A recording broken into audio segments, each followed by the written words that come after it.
Bienvenidos, bienvenidas a la jornada número 3 de la Feria de la Música. Hoy, en este día, vamos a hablar de los live streaming. Vamos a establecer claves a la hora de armar un show digital. El contexto actual lleva a los creadores a pensar y buscar alternativas para seguir realizando shows.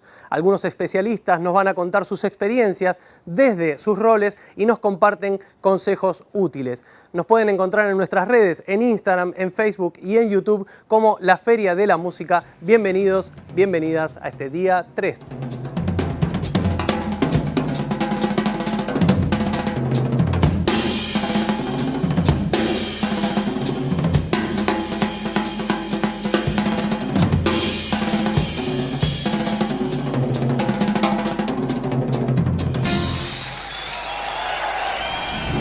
Y en esta jornada dedicada a los live streaming, vamos a hablar de una experiencia bastante particular. Es el caso de lo que hicieron Elena Roger junto a su pareja Mariano Torre, en la que montaron un espectáculo muy particular desde su casa. Hola Elena, ¿cómo estás?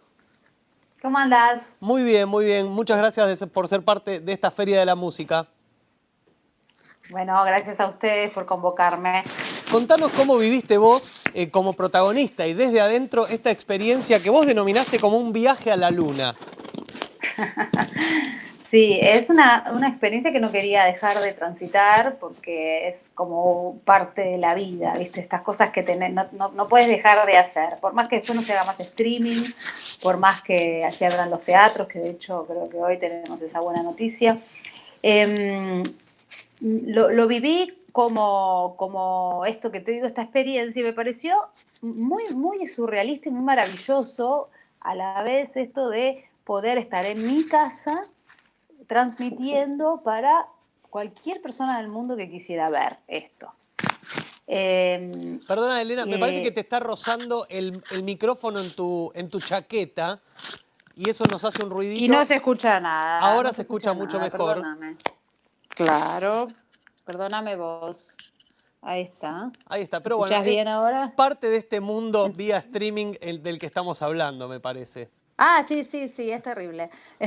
Bueno, como te decía, para mí esta experiencia del streaming fue como un viaje a la luna, porque esta situación de que no querer perderme, tener esta experiencia de transitar la situación de poder de transmitir como si fuera un canal de televisión, desde mi Claro. casa a cualquier persona en el mundo que quisiera ver lo que estaba pasando. Y a veces, o sea, hay muchos streaming, viste, que se graban y se hacen, se transmiten, pero están grabados. Y nosotros hicimos todo en vivo, que tiene otra particularidad también, y otra adrenalina, y bueno, y otro riesgo, y que tiene, bueno, esa cosa de que se acerca al teatro por lo menos desde ese lugar, desde el lugar del vivo. En el teatro vas a ver estas obras de teatro o un show, lo que sea, y todo puede pasar, está en vivo, ¿no es cierto? Y eso también Claro. te da una adrenalina al público y al artista. Te pone en otro lugar. Y fue muy buena esa decisión de hacerlo en vivo.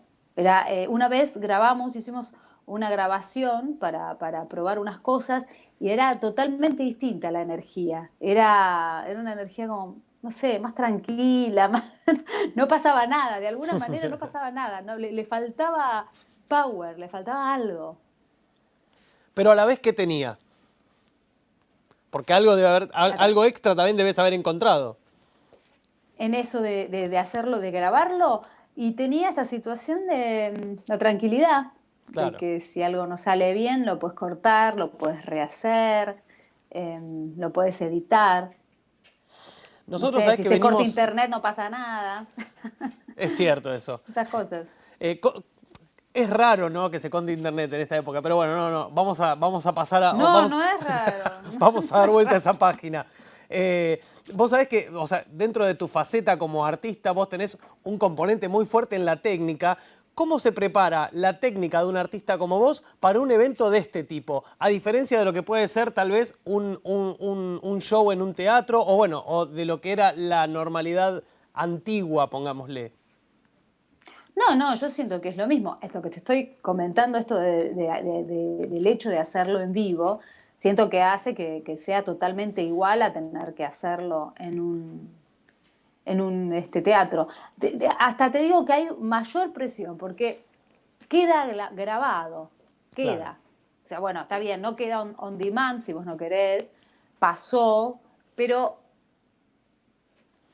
hay algo de que lo estás grabando, hay algo que también dice, bueno, si queda, bueno, quedó eso. Si después lo queremos poner para que la gente lo pueda consumir en YouTube o en on demand, lo que sea, bueno, queda eso. Que también, bueno, hace mucho, ya con el tema de los celulares, ya medio uno no puede ocultar las deficiencias que podés llegar a tener en un hecho en vivo, ¿no? Porque ya está todo grabado, todo lo pasan por las plataformas, por YouTube, por donde sea, te agarran en cualquier movimiento raro y decís, fuiste, ¿viste? Claro, total. Antes no sucedía eso, antes sí, era un vivo y bueno, y no tenías ese riesgo, pero ahora cada vez tenemos más presión también los artistas, porque todo queda grabado, todo es comentado, todo es en el Instagram en vivo, que también puede traer gente que puede transmitir. Entonces eso también es más adrenalina todavía. Tuvo Pero la... también ahí es donde me relajo también y digo, bueno, la perfección tampoco es como que no, yo no voy a la perfección. Porque también hay algo de frescura en que puedas Claro. tener un error, algo, y hasta poder llegar a hablar de ese error que tuviste, uy, mira lo que pasó. Porque bueno, tiene esa frescura también. Y es divertido a veces para la audiencia. ¿En cuánto afectó a la cotidianeidad de tu pareja? Porque ustedes lo han hecho como pareja también esto, esta cosa de haber instalado este tipo de set en tu casa para montar este espectáculo. ¿Afecta, no afecta? ¿Se volvió como una cosa monotemática de esta cuarentena el hecho de tener este proyecto juntos? Sí, en un momento estábamos un poco saturados porque lo único que hablábamos era del streaming, de cómo lo íbamos a hacer, de qué íbamos a hacer en el show, porque él hizo su unipersonal fueguino y después me dio una mano con el show que quisimos hacer un poco, un poco más complejo porque pusimos 13 cámaras gracias a Ojo Urbano Films y a Tutuca Rental que apostaron a un concierto distinto. Dijeron, bueno, che, ¿por qué no ponemos, tengo tantas cámaras, usémoslas? Y ahí nosotros dijimos, bueno, empecemos a usar los espacios distintos del hogar, la heladera, el lavarropas. Entonces me daba más posibilidades de... A mí me gusta, viste, yo vengo del teatro musical y la verdad es que me gusta interpretar y jugar en las canciones, ¿no? Me gusta también sentarme y cantar. A veces eso me relaja bastante. Pero Eh, otras veces tengo ganas de jugar y de repente de cantar una canción mirando la heladera que está abierta y sacar un huevo y no sé. Entonces, todo eso que nos quisimos reír un poquitito de lo que era estar desde el hogar, ¿no? Haciendo los streamings desde el hogar. Y con eso estábamos todo el tiempo hablando, ¿y qué hacemos acá? ¿Y qué hacemos allá? ¿Y cómo contamos esta historia? Y esto no es posible porque la cámara no se puede mover. Y bueno, nada, mil cosas. Y en un momento dijimos, ay, Dios mío, no hablemos más. claro, basta. Para cerrar, te quería preguntar esto, ¿qué crees que va a quedar de estos formatos que nos está imponiendo esta situación que estamos atravesando? ¿Qué cosas van a quedar para lo que viene por delante? Mira, no soy vidente, pero podría hacerte este razonamiento. El hecho del streaming, lo interesante de eso es que hay un montón de gente que no puede llegar a la ciudad donde vos estás actuando Claro, o no puede moverse de su casa porque le es muy engorroso. Hay personas mayores que no salen de sus casas también. En una situación común estoy hablando, sí, ¿no? sí, O sí, sea, claro. pasemos la pandemia y están estas cosas que suceden. Hay gente que no puede viajar desde las provincias o no puede viajar desde otros países y quiere ver tu show y con el streaming podría. Ahora, ¿no hay más teatros? Sí, va a haber teatros. En primera instancia, los teatros van a estar y va a haber gente que va a tener miedo de ir a los teatros. Hay una capacidad limitada en cada uno de los teatros. Entonces yo creo que va a existir ese plus Perfecto. de tener la posibilidad de ver también el streaming desde casa, ver la obra del teatro desde casa. Y después cuando todo esto suceda y no nos estemos riendo de la pandemia, espero que pronto, quizás también esto siga sucediendo porque es la posibilidad de llevarlo al mundo. Bien. Es Bueno, un pensamiento, pero bueno, anda a saber. Esto que va a suceder ahora me hace acordar a un viejo programa de televisión que creo que se llamaba El Juego de los Matrimonios, pero ahora te voy a pedir que ingrese a esta sala tu pareja también. Vamos a hablar con Mariano Torre, así que vamos a pasar a la otra visión de lo que fue este espectáculo de Elena desde su casa. Muchas gracias, Elena, por ser parte de esta feria. Muchas gracias a vos.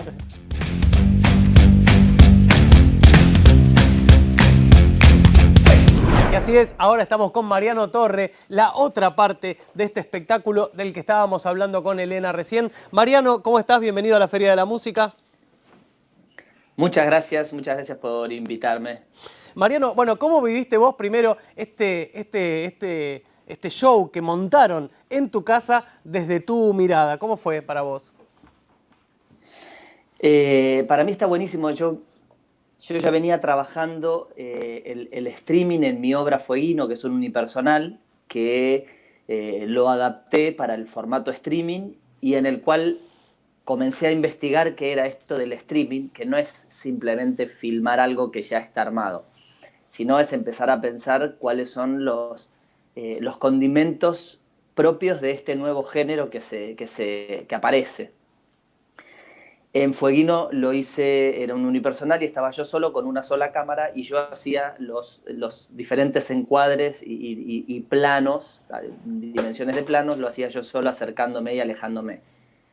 Para el de Elena decidimos hacer lo contrario y entonces el desafío era no filmemos a alguien tocando la guitarra y alguien cantando porque es un embole, solo los dos, y porque ya lo vimos bien hecho cuando había público. Claro. Entonces, hacer como que hay público y no lo hay, y no nos miramos nosotros porque estamos los dos mirando, porque estamos acostumbrados a que siempre hay una persona que mira, me parecía que íbamos como en contradicción con lo que genera esto de poder mirar algo en una pantalla, a través de una plataforma en vivo. Y ese fue la incógnita inicial, de cómo empezar a pensar este nuevo formato, qué posibilidades tiene. Y las posibilidades es que genera espacios muy encajonaditos al plano de cámara, en el que se puede jugar la fantasía, la magia, los acercamientos o los alejamientos. Y a esto le sumamos el condimento de que teníamos el distanciamiento social, porque Claro. no queríamos utilizar barbijo, porque la idea era que durante una hora y algo te olvides de que estamos todo el tiempo hablando de la pandemia, del usar el barbijo Claro. y de la mar en coche, sino que disfrutes de la música. Entonces mantuvimos siempre los 2 metros de distancia entre los dos personajes y fue empezar a armar un guión de movimiento y de movimiento físico y de movimiento de cámara y de movimiento técnico de luces y micrófono para que todo el tiempo podamos estar generando esto, espacios bonitos, iluminados de manera bonita, con un buen sonido, manteniendo el espacio y que se vea bien. ¿Y cómo resultó cuando empezaste a ver esta experiencia que estabas imaginando primero? ¿Cómo resultó a la hora de tener que ponerla en práctica? ¿Qué fue lo que más te costó trasladar de este lenguaje que vos tenías en tu cabeza a la hora de ponerlo en práctica con estas limitaciones de las que estamos hablando, ¿no? Lo que yo tenía en la cabeza era una idea. Claro. Pero esa idea confrontada con la realidad me di 700 sopapos, ¿viste? Desde los tiempos que se manejan, desde que hicimos 4 o 5 personas el trabajo de 15, entonces fue agotador el pensar que además cada movimiento de los dos personajes, en mi cabeza se estructuró como una obra de teatro. En la obra de teatro, en lugar de hablar, cantaban, y los movimientos eran los movimientos de una coreografía de movimiento. Y en esto el desafío era que un solo movimiento, sobre todo el del guitarrista, que tenía menos posibilidad de movimiento por sus micrófonos y todo, funcionase en varios planos a la vez. Entonces era como milimétrico y si lo corría a la derecha para la cámara 1, se me corría para la cámara 7. Entonces teníamos que ir haciendo un ajedrez de movimientos y Y a eso sumado las necesidades de los artistas. Elena Claro. me decía, este tema lo quiero cantar en una hamaca. Bueno, ¿cómo hacemos para poner una hamaca? ¿Dónde ponemos la hamaca? Todo, no me quiero mover. Bueno, todo esto fue un gran Tetris de horas de pensamiento y de muy pocas horas de poder probar, porque las cámaras, el Tutuca Rental, que fue quien puso toda la parte técnica, no podía dejar las cámaras instaladas durante 2 semanas para que juguemos y probemos. Entonces todo lo tuvimos que diagramar en la cabeza en un 80% y un 20% dejarlo para el día que estén las cámaras, hacer un intensivo de, bueno, esto funciona, esto no, esto es el último, el sprint final de la carrera, tac, tac, tac, tac, tac, y salir al ruedo, que eso es lo otro interesante. No es algo que se graba y vamos con el tiempo de la grabación. Vamos con el tiempo de una obra en vivo. Elena definió esta experiencia que vivieron entre ustedes dos como equipo de trabajo como un viaje a la luna. ¿Vos encontraste la definición desde tu lugar de el encargado de la dramaturgia, que veo que te ha llevado a la parte tal vez más dura de esta experiencia? ¿Encontraste una definición para esta experiencia que tuvieron? No. Quilombo sería. Claro, me imaginaba que iba por ahí. Definición. Sí, no, me pareció muy acertado lo que estaba diciendo Elena. Y además lo que teníamos montado arriba, realmente nosotros éramos Cabo Cañaveral, claro, lanzando ese Apolo 13. No, ese creo que se la puso. Claro, bueno, uno de ese los no, Apolo que no se la haya puesto. A ustedes les fue mejor en todo caso, me parece. Sí, mejor que a Tom Hanks. Claro. Bueno, Mariano, muchas gracias a vos. Agradecerle también a Elena. Buenísimo por haber podido compartir esta experiencia exitosa, no así como la del Apolo, aquí para la Feria de la Música. Gracias, un placer y vamos con el streaming que está buenísimo. Por favor, seguimos compartiendo experiencias como esta, exitosas, en la Feria de la Música.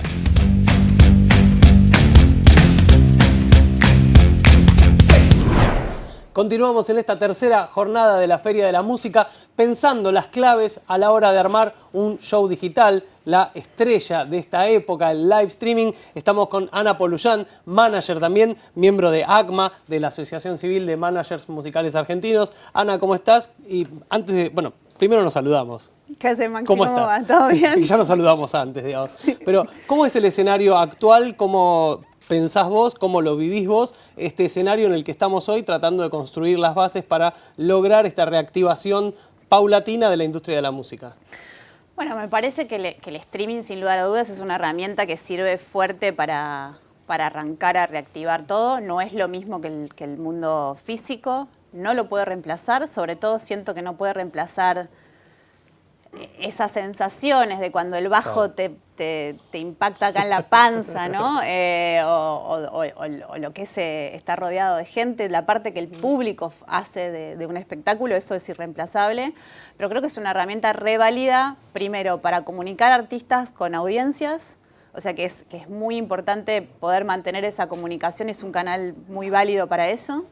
Y también, obviamente, es una herramienta que, como bien dijiste vos, reactiva el motor económico de la industria y que toda la gente que trabaja pueda empezar a moverse. Así que yo celebro el streaming, soy recontra a favor del streaming. Aparte de ser una señora mayor en este lugar, en esta novela de Miranda, ¿qué es lo que más disfrutaste vos? Soy una señora mayor en todo sentido. No, me refiero a tu personaje en la novela Por amor al amor que hizo Miranda hace un mes, creo, más o menos.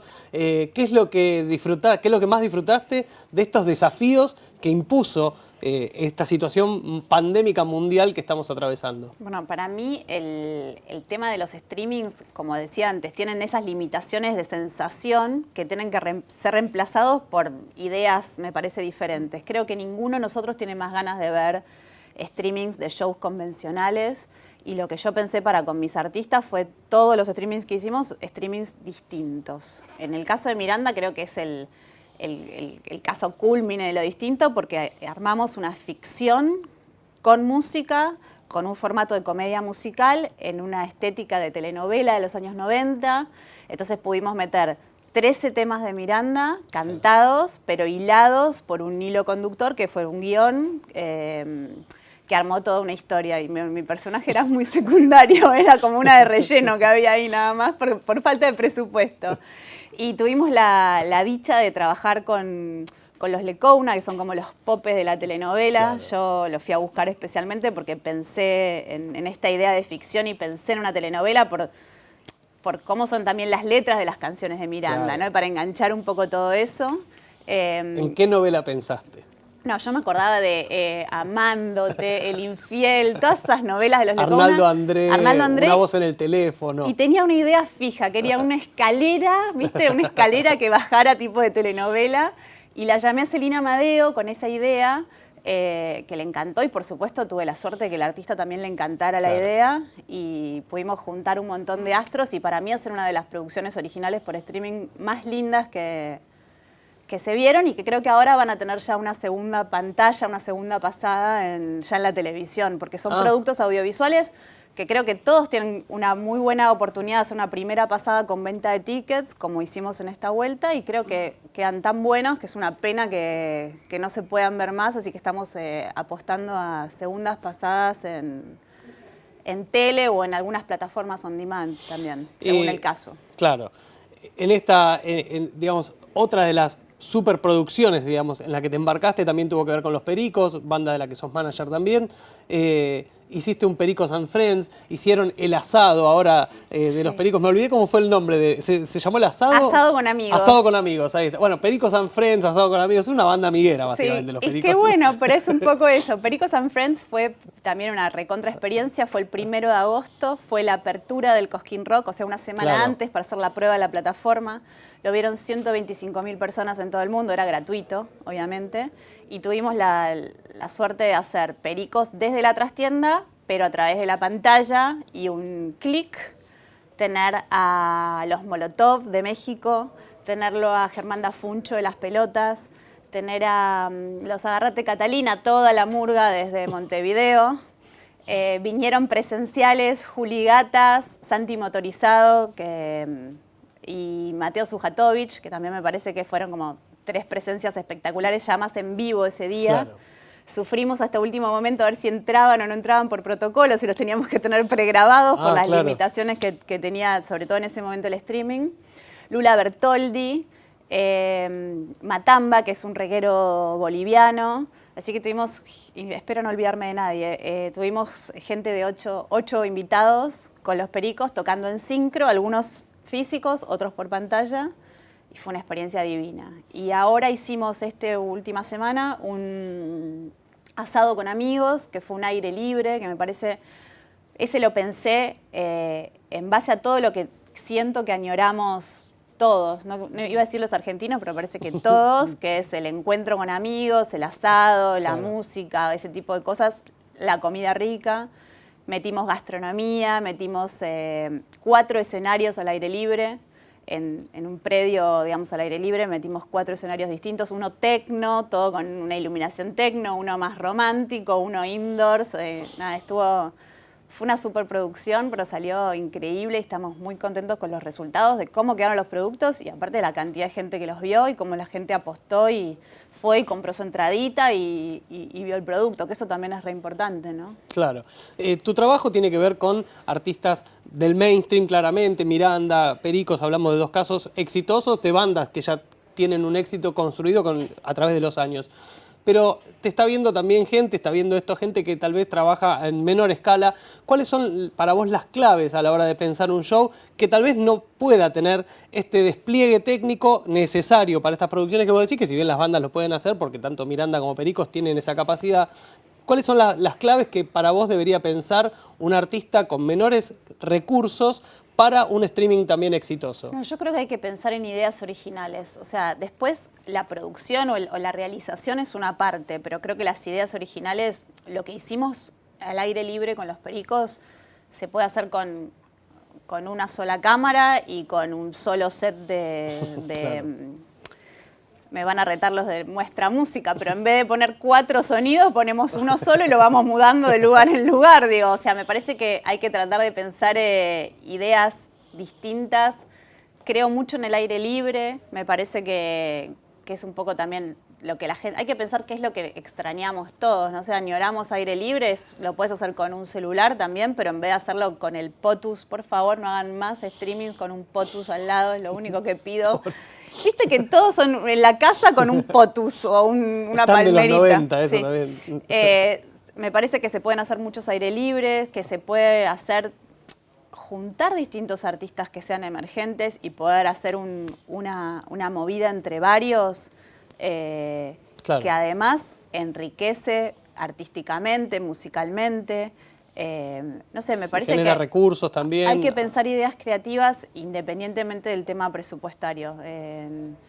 No se necesitan grandes producciones para hacer cosas buenas, me parece. Sí, bueno, un celular de buena calidad, digamos, pero me parece que con eso hoy en día se pueden manejar propuestas distintas. Hay que animarse y pensar un toque afuera de la caja también, ¿no? Me parece que es por ese lado. Ahora estoy con uno nuevo de Los Pericos que lo vamos a hacer en un barco. Ah, ya a nivel Pistols. Bueno, pero no, yo te diría Durán. Durán. Río. Río, Esa es la idea que tenemos en la cabeza, Ok. exactamente. Pero podés ir al Tigre y con una canoa hacerlo también y me parece que puede quedar bueno, Sí, ¿entendés? sí, o sea, sin duda. es eso un poco. No es gastar más, sino me parece pensar propuestas distintas, que no estén tan vistas.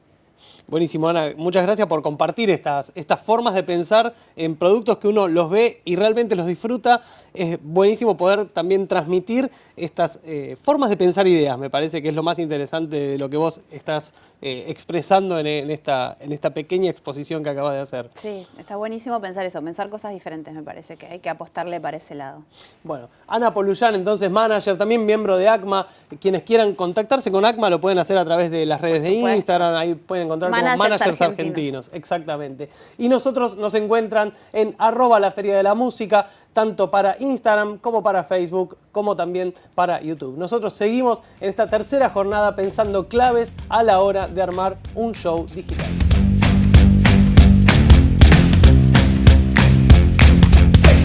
Continuamos en esta edición online de la Feria de la Música, este punto de encuentro. Ya saben que nos pueden encontrar en Instagram, en la Feria de la Música, en Facebook también en la Feria de la Música y en nuestro canal de YouTube, La Feria de la Música. En este caso vamos a conversar con Ari Hassan, productor audiovisual, director de Cruza. Bienvenido, Ari, ¿cómo estás? Gracias. La idea de conversar con vos era sobre la importancia del concepto audiovisual en la realización de un show vía streaming y vamos a empezar por cuáles son los componentes que hay que tener en cuenta a la hora de pensar ese producto. Sí, me parece que una cosa muy importante es que hay tantas posibilidades de encarar un show con presencia digital que es interesante antes de llegar al momento del show y de la producción audiovisual analizar qué tipo de streaming estamos haciendo, digamos, porque existen muchas modalidades para poder llegar al momento del show y que determinan el tipo de realización que vamos a hacer. En principio, entender que el público al que está dirigido un concierto, digamos que la platea no tiene fin, digamos que la platea es infinita y que el público puede estar localizado en cualquier lugar del mundo. Eso es importantísimo porque creo que muchos conciertos hoy en día, habiendo tanta oferta, también está bueno pensarlos como un método de difusión del artista, de comunicación y de preparación para el momento que viene, digamos. Creo que una cosa muy importante es que la modalidad de consumo cultural que se está dando son herramientas que ya existían previamente que ahora se masificaron y que todo el mundo, mi mamá está consumiendo conciertos vía streaming. Entonces, realmente llegó a toda la población. Y entendemos que en el futuro, cuando en algún momento podamos volver a la presencia física, esta modalidad va a continuar vigente. Entonces, todas las herramientas, las plataformas y lo que estamos construyendo ahora no son coyunturales, sino que están pensadas para continuar en el futuro. En base a tu experiencia, ¿cómo sí. comenzás a pensar ese momento? Porque el show creo que es un lugar al que se llega y no desde donde se comienza. Exactamente. Me parece lo primero es entender si el concierto o la actividad cultural que estamos encarando va a ser, primero, si va a ser cerrado o va a ser abierta, cómo va a ser el financiamiento de toda esa producción, más allá de de la ganancia o del aporte al artista, digamos, hacen falta recursos económicos para poder llevar adelante la producción. Entonces, claro, ¿cómo va a ser entero el evento, ¿no? Una posibilidad es, por supuesto, vender tickets, hacer un concierto cerrado con venta de tickets a través de una tiquetera y de una plataforma o de una sala virtual. Esto es importante, entender que son dos instancias distintas. Un momento es el de la venta del ticket, de ese código, y otro momento es ese código, te entregan el código, vas al teatro virtual a ver el concierto. Entonces, hay plataformas que cumplen las dos, esas dos modalidades de venta de ticket y de oferta de la sala virtual. Hay otras que no, que solamente venden el ticket, y hay otras plataformas que solamente son un teatro virtual. Entonces, la primera modalidad sería cerrado, digamos, con venta de ticket. Esto funciona, por supuesto, para artistas instalados, pero de repente hay artistas en desarrollo, emergentes o no tan conocidos, que está bueno. Nosotros hemos explorado en este momento la modalidad de aporte voluntario, por ejemplo, en donde vos haces un concierto abierto por YouTube, por una plataforma de acceso público, por una red social, y ofreces una modalidad de aporte voluntario, que lo están llamando gorra virtual, pero a mí el concepto de gorra no me resulta tan interesante, y sí el de aporte al artista, de soportar el trabajo del artista y de valorizar su trabajo. Entonces, saber que básicamente estas dos modalidades, y después una tercera modalidad que sería abierto con algún sponsor, ¿no? Claro. Que es totalmente válido también. Estas tres básicamente posibilidades son lo que uno tiene que evaluar. Al principio se hacían, de la pandemia o de la cuarentena, se hicieron muchísimos conciertos vía redes sociales abiertos, y de pronto mutó esa modalidad a hacer todos conciertos vía ticket. Creo que hoy nos tenemos que plantear las dos posibilidades como válidas, ¿no? Fundamentalmente porque habían quedado como segmentados en, como vos decías al principio, los artistas consagrados con la posibilidad de seguir generando nuevos formatos de conciertos, pero también los artistas más noveles encontrando una forma de seguir desarrollando su crecimiento. A esto vos apuntabas con la idea de poner en juego también con aporte solidario o nuevas formas. ¿Cuáles son para vos, en tu experiencia también, las cosas que hay que tener en cuenta ya cuando uno ya está desarrollando esto? Y cómo plantearlo también, ¿no? Un show. ¿Qué es lo más efectivo? ¿Qué es lo más importante a la hora de tener en cuenta lo que vas a mostrar? Sí, creo que, a ver, la experiencia del show del consumo de la música, básicamente, es tan extraña para el espectador como para el propio artista, ¿no? Es una modalidad que en todos los conciertos que hemos hecho en este tiempo, el artista se siente muy incómodo en principio. O sea, esa incomodidad que uno tiene, o digamos de rareza de no tener al artista enfrente, sobre todo el artista no tener a su público enfrente, realmente es una situación incómoda. Entonces me parece que nosotros como realizadores, lo primero que tenemos que lograr es que en ese ambiente haya una energía amena, cotidiana, relajada. Yo siempre lo que hago es al comienzo del concierto, el artista socializa que están las cámaras presentes, que el público son digamos, los que tenemos detrás de cámara, que en general no se ven, pero que en un punto estamos todos haciendo posible el concierto. El show. Entonces, esos camarógrafos, esas pequeñas personas, esas 10 famosas personas que permite el protocolo, son finalmente el público físico que está presente. Entonces, en el momento de socializar, que estamos todos en el mismo barco y que es tan incómodo para mí como artista como para los espectadores, se genera una complicidad. Se rompe esa cuarta pared intocable. Y los camarógrafos, los técnicos, las 10 personas que están presentes pasan a ser el público y pasan a integrar el concierto. Entonces, en el chan-chan, ese silencio aterrador de terminar el tema, chan-chan, y no hay nada. Y no hay nada, y los aplausos no se sienten, romper ese silencio, con aunque sea 10 aplausos, me parece que empieza a generar en el artista una situación de comodidad. Esto se puede lograr independientemente del tamaño de la producción, porque me parece lo importante es que no hace falta 10 cámaras, carro de traveling, grúa, digamos, para poder hacer un concierto, sino que simplemente con una cámara y un buen audio, que eso sí es muy importante, se puede lograr. Me parece que si uno evalúa hacer un evento que tenga pocos recursos para poder ser llevado a cabo, lo importante es priorizar el sonido.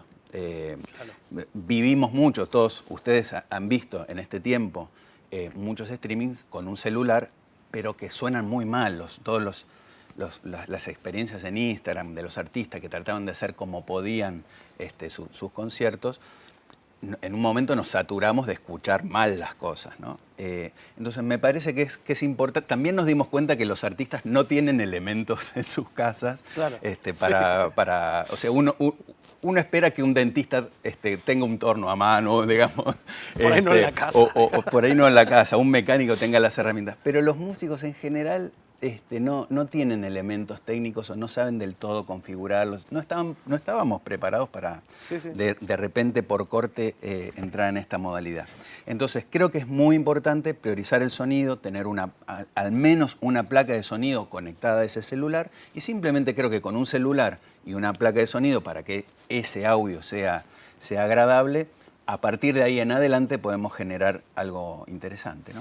No todos son Pedro Aznar, que hemos visto que ha hecho unas producciones desde su casa envidiables para cualquier músico, ¿no? Vos sabés que es interesante es la anécdota, porque yo lo ayudé a Pedro a armar su set en la casa, pero sin vernos nunca físicamente. Claro. Fue toda la configuración del switcher virtual y de la compu para meter la placa de sonido. Por supuesto, él sí tenía elementos técnicos, pero fue un lindo trabajo porque por teléfono y metiéndome en su compu y configurándole la máquina, se armó algo que desde su casa hizo conciertos para miles de personas, ¿no? Sí, sí.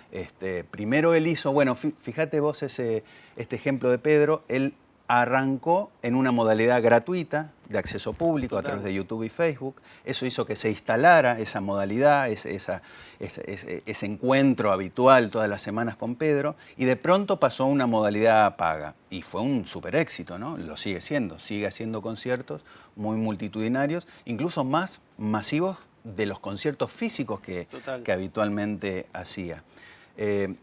Y pensando un poquito en eso, volviendo al inicio de la charla, esto de pensar que nuestra platea tiene infinitas butacas, nos permite generar un montón de promociones, saber que el código, a ver, todos tenemos fila 2, no se acaba la fila 2 o la fila 3 o la platea preferencial.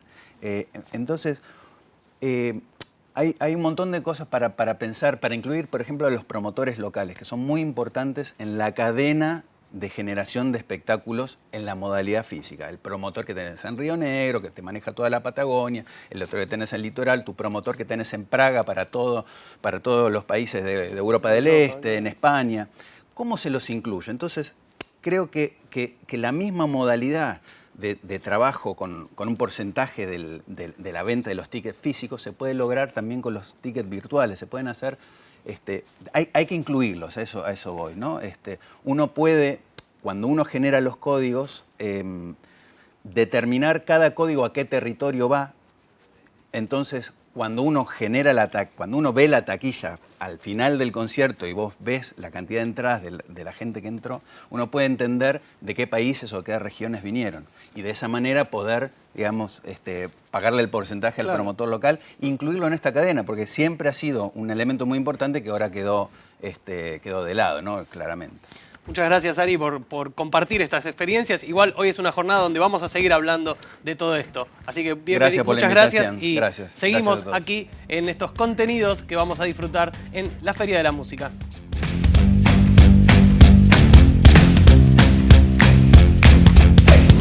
En esta edición online de la Feria de la Música vamos a conversar ahora sobre una de las claves de este momento, que es cómo iluminarnos, cómo iluminar, cómo pensar desde la luz un show. Y estamos con un especialista, Pato Tejedor. Muchas gracias por acercarte, por ser parte de esta feria. Gracias por invitar.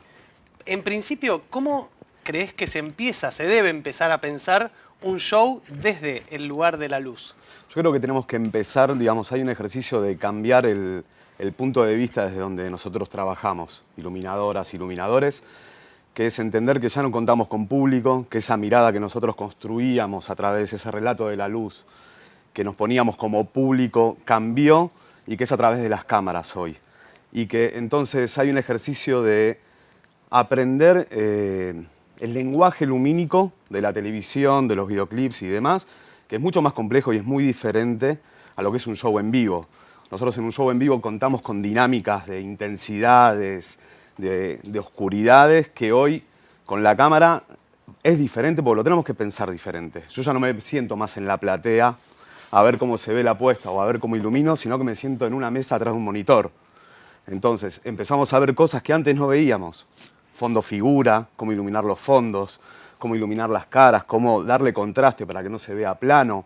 Hay un montón de situaciones que gracias a esta pandemia fuimos aprendiendo a trabajar para esto, para las cámaras. Creo que ahí hay un ejercicio muy interesante que todos tenemos que hacer para construir esta nueva forma de pensar un show. No solo de las luces, sino también desde el concepto, desde cómo contar un show, Claro.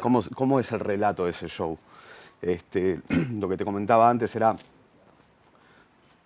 en un show normal yo pienso la dinámica desde que ingresa el público hasta que se va. Cómo es el ambiente, cómo es la iluminación de ese ambiente, cómo son las intensidades, cómo voy con la luz hacia el público.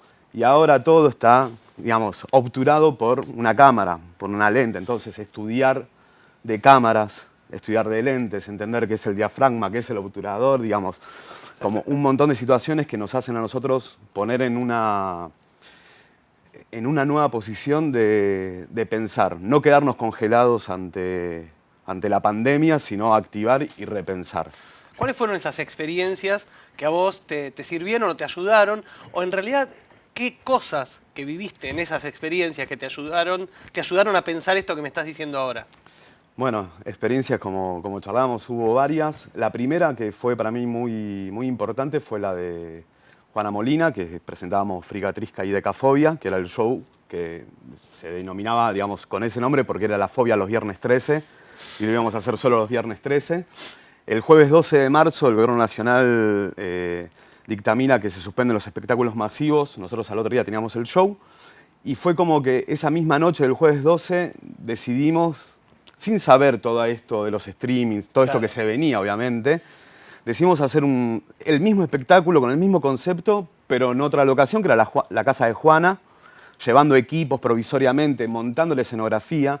Y ahí lo interesante de esa experiencia que le hicimos junto a Futurock, que ellos, digamos, llevaron también todo el equipo de transmisión de streaming, lo interesante fue saber que si nosotros teníamos un concepto y una idea muy clara de lo que era el show, la podíamos hacer o en el complejo Armedia o en la casa de Juana. Sí, fue iluminado bastante particular, la iluminación fue muy particular de eso, porque estaba entre oscuro, luminoso, Es que la luz proyectada sobre ella. Es que primero contábamos con muy pocos elementos, que fueron cosas prestadas, porque de un día, imagínate, de una noche para la mañana del otro, fueron pocas horas. Sí. Y no sabíamos, digamos, Claro. no teníamos este conocimiento acumulado de cómo hacerlo. Entonces, pero igual lo interesante fue eso, fue conceptualmente entender que si uno tiene una idea muy fuerte de cómo hacer un espectáculo, la puede volcar en cualquier espacio, que creo que era lo interesante de Juana. Hay algo que estábamos conversando y me parece buenísimo que se pueda volcar ahora, que es lo que lograste hacer como trabajos remotos o a distancia en este momento en el que no podés movilizarte, pero seguís trabajando con gente que está en otros puntos del mundo. En el caso de Taylor's Problems, una banda del underground, una banda, digamos, uruguaya que cuenta con tu soporte. Sí. ¿Cómo lo haces eso y qué es lo que hay que tener en cuenta si alguien como vos quiere tener un trabajo o puede pensar en tener un trabajo así? Yo creo que algo de esta pandemia fue la utilización de las plataformas de videoconferencia. Claro. Rompieron una pared que antes no la pensábamos como una variable. Entonces, ¿qué pasó? Cuando Taylor's Problems quiere presentar la nueva formación de la banda y demás, que lo va a hacer en la sala de museo de Montevideo, y eso empezamos a trabajar a la distancia a través de videoconferencias, grupos de WhatsApp, la idea, el concepto de esto que te mencionaba antes de Juana, ¿no? Como cómo construir una idea y a partir de eso poder laburarlo de manera remota y de manera, digamos, y a la distancia. Entonces, ¿qué pasaba? Nosotros teníamos reuniones, yo dibujaba en los 3D, programaba, le mostraba cosas e íbamos construyendo con el equipo que tiene ET en Uruguay esa identidad. Hoy, digamos, acaba de salir uno de los primeros videos de ese ciclo que armaron sin público, y se ve el resultado, como todo ese trabajo a distancia, muy interesante de cómo es posible. Lo mismo pasó con Loli Molina en México. Construimos desde acá, nosotros íbamos a hacer la presentación en Niceto de su último álbum, que es Lo Azul Sobre Mí. Ella vive en México, se quedó allá y empezamos a trabajar a la distancia. Claro. Programando, diseñando, conversando, pero eso es gracias también a las plataformas. Y creo que es algo positivo que está surgiendo, que nos posibilita abrir las fronteras para trabajar. Obviamente no presencialmente como nos gustaría, pero sí que existe ya esa nueva forma. ¿Cuántas similitudes encontrás entre esa forma de trabajo que vos planteás a distancia y lo que haces habitualmente cuando trabajabas en la vieja normalidad, ponele? No, bueno, hay un montón, pero tiene que ver con lo primero que te contaba, porque nosotros estamos acostumbrados a hacer diseños o puestas a distancia, si querés, y que la opere otra persona, pero acá está atravesada por el ojo de la cámara. Entonces, yo puedo diseñar, puedo ver, puedo Claro. proponer, pero en el momento en vivo, cuando está sucediendo, pierdo mucho el control.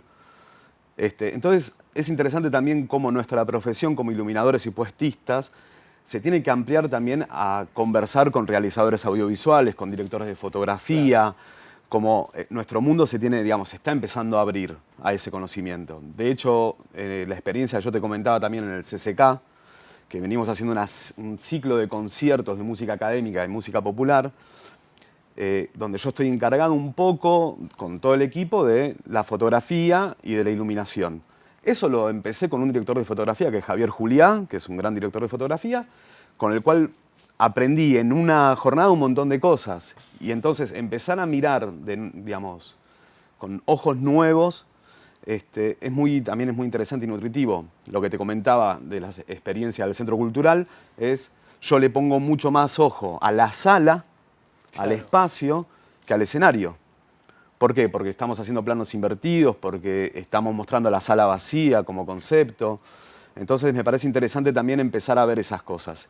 Y empezar a ver algo que tiene que ver con los demás ejemplos, que es romper la pared, romper este espacio escénico, romper el escenario. Hoy el relato, al estar en las cámaras, lo podemos contar en cualquier espacio. Claro. Entonces, lo podemos contar en el microestadio, en el piso y no en el escenario. Podemos hacerlo en un baño, podemos hacerlo en una habitación. Hay algo ahí también del ejercicio de repensar las nuevas formas que nos da esta nueva normalidad para romper un poco estos esquemas de 4 paredes o 3 paredes que teníamos en una sala convencional. Perfecto, clarísimo, y me parece muy constructivo a la hora de pensar esto que muy probablemente continúe o por lo menos tenga una continuidad si la nueva normalidad aparece, se mantenga en simultáneo con esta forma de contar un show o de mostrar un show o de establecerse como artista. Pato, muchas gracias por compartir tus experiencias. Continuamos aquí en la Feria de la Música hoy conversando sobre todos estos temas vinculados a la producción de un show vía streaming.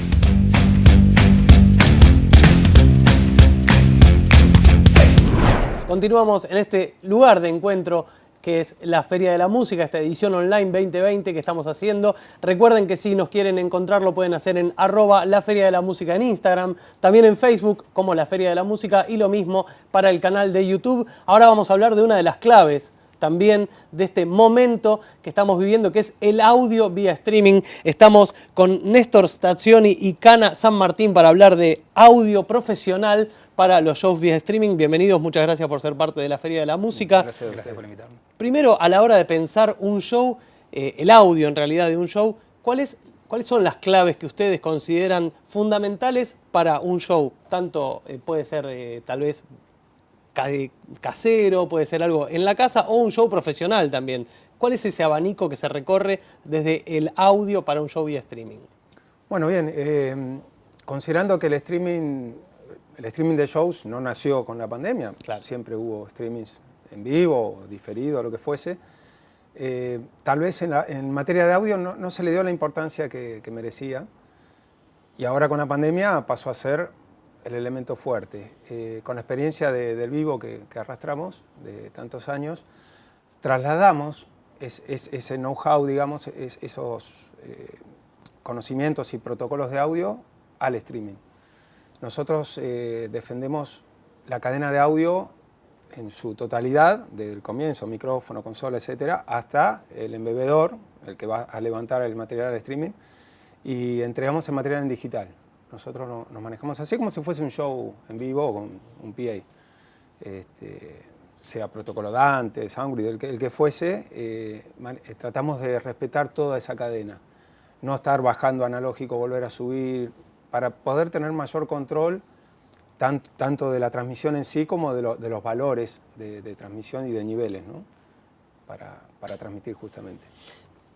O sea, ustedes desde Decir Streaming tienen un nivel de trabajo profesional, pero si hoy vos, quien está viendo esto, tal vez está en su casa intentando o pensando para su propio proyecto desarrollar la parte de audio de su show, ¿qué le recomendarías o qué cosas debería tener en cuenta esa persona? Y ahora vamos a pasar ya al desarrollo profesional de esto, pero ¿qué podría tener en cuenta o qué necesita tener en cuenta alguien a la hora de pensarlo?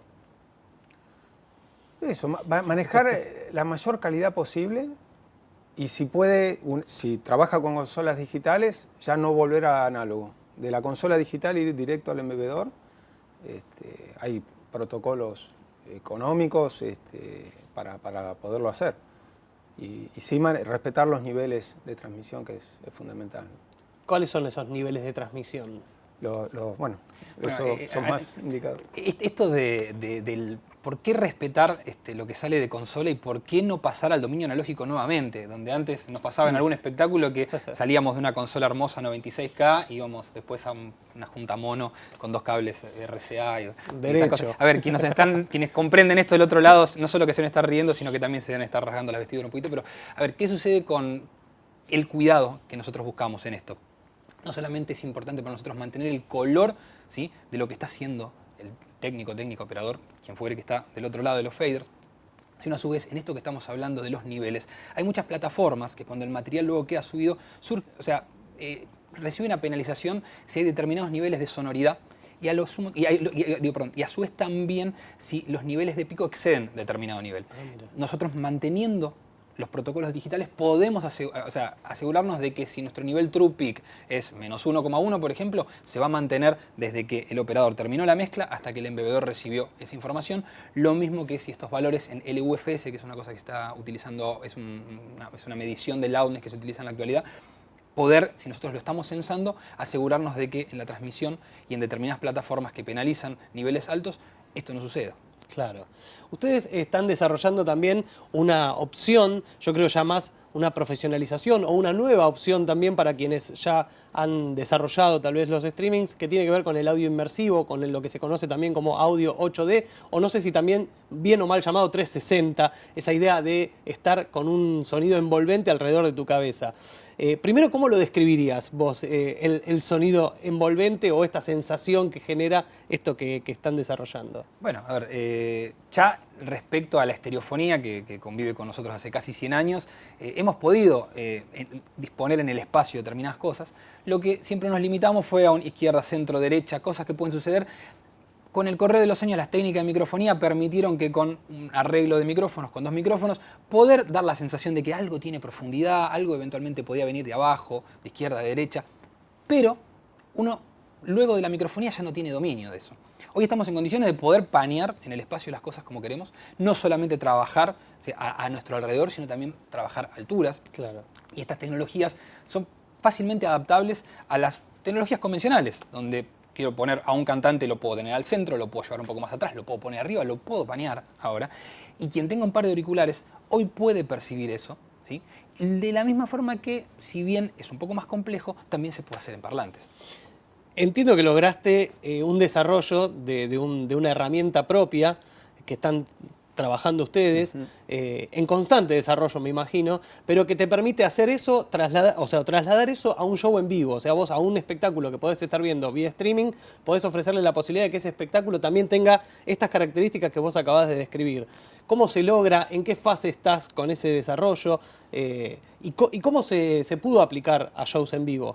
Bueno, si bien esto lo arrancamos previo a la pandemia, la implementación fue en pandemia. Un poco la idea fue ofrecer un servicio a tiempo real, ¿sí?, que es algo complejo, para que un técnico, operador, técnica, quien fuere, pudiese trabajar esto, ¿sí?, a la par del show que está sonando, sin tener que esperar un rato largo o que requiera de una postproducción, ¿sí? Claro. Nos tomamos el trabajo de acelerar un poco las redes con algunos artilugios que hicimos, porque la comunicación digital es fundamental. En este caso, nosotros estábamos tomando audio de la consola, haciendo un proceso y devolviéndolo, lo cual esa comunicación en tiempo tiene que ser corta.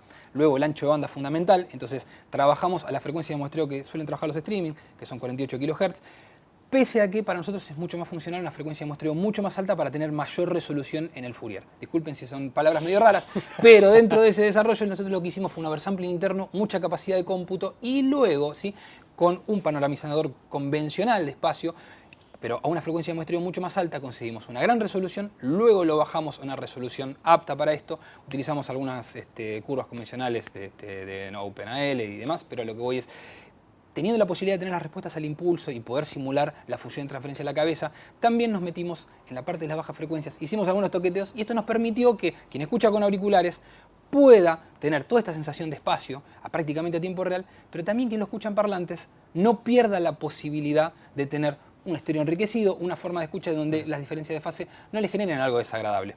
Y luego armamos un controlador, que esto es para también quien está del otro lado de las perillas es la parte práctica y útil, donde tanto en pantalla táctil como en unos encoders físicos podemos panoramizar en el espacio, subir, bajar las cosas, generarles distancia, agregar la sensación de reverberación y demás. Todo eso de una forma práctica operativa que pueda ser implementable al vivo. Uno tiene dos manos, entonces a veces es difícil tocar muchas cosas. Entonces con el tema de automatizaciones también y la capacidad de una escritura, con un ensayo previo, lo que fuere, o con algunos presets que tenemos, una persona del otro lado de la consola puede entonces aplicar todas estas cosas que, como te decía Néstor hace un rato, cuidando nosotros los protocolos de transmisión nos aseguramos que no tener crosstalk, que la izquierda y la derecha no se junten, los niveles no se pierdan, porque es fundamental para una escucha de estas binauralizaciones que estamos haciendo, mantener casualmente esos niveles. Si un canal está más fuerte que el otro, se pierde el efecto. Si estos canales levemente se juntan, como sucede mucho en el dominio analógico, se pierde el efecto. Entonces, todos estos cuidados que tanto buscamos, o sea,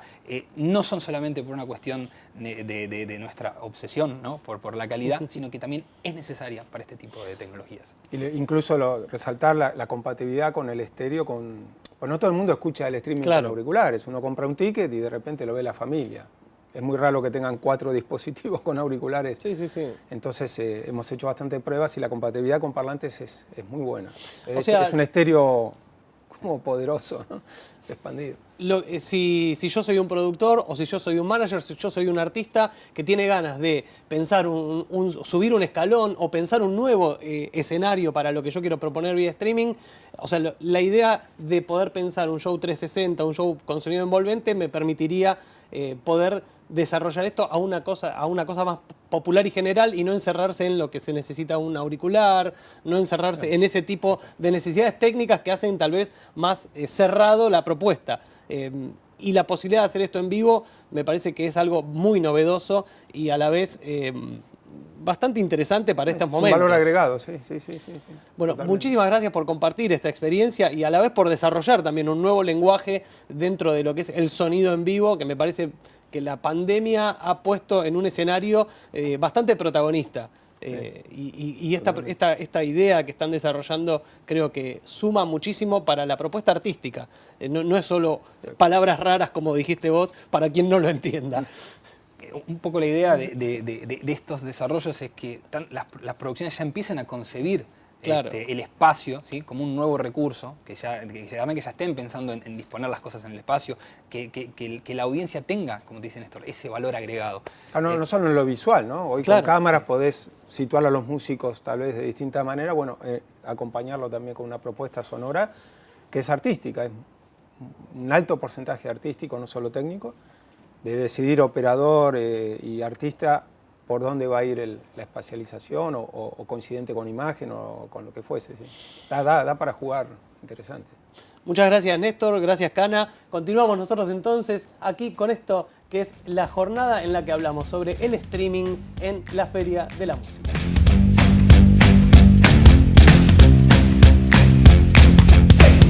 Para producir un show vía streaming fue necesario establecer el armado de protocolos y pensar en cómo es su implementación. En esto trabajó el Sindicato Argentino de Técnicos Escénicos, el SATE. Hablamos con Gerardo Bacalini, Francisco Guerrero y Gabriela Mendoza, que nos cuentan sobre estos puntos.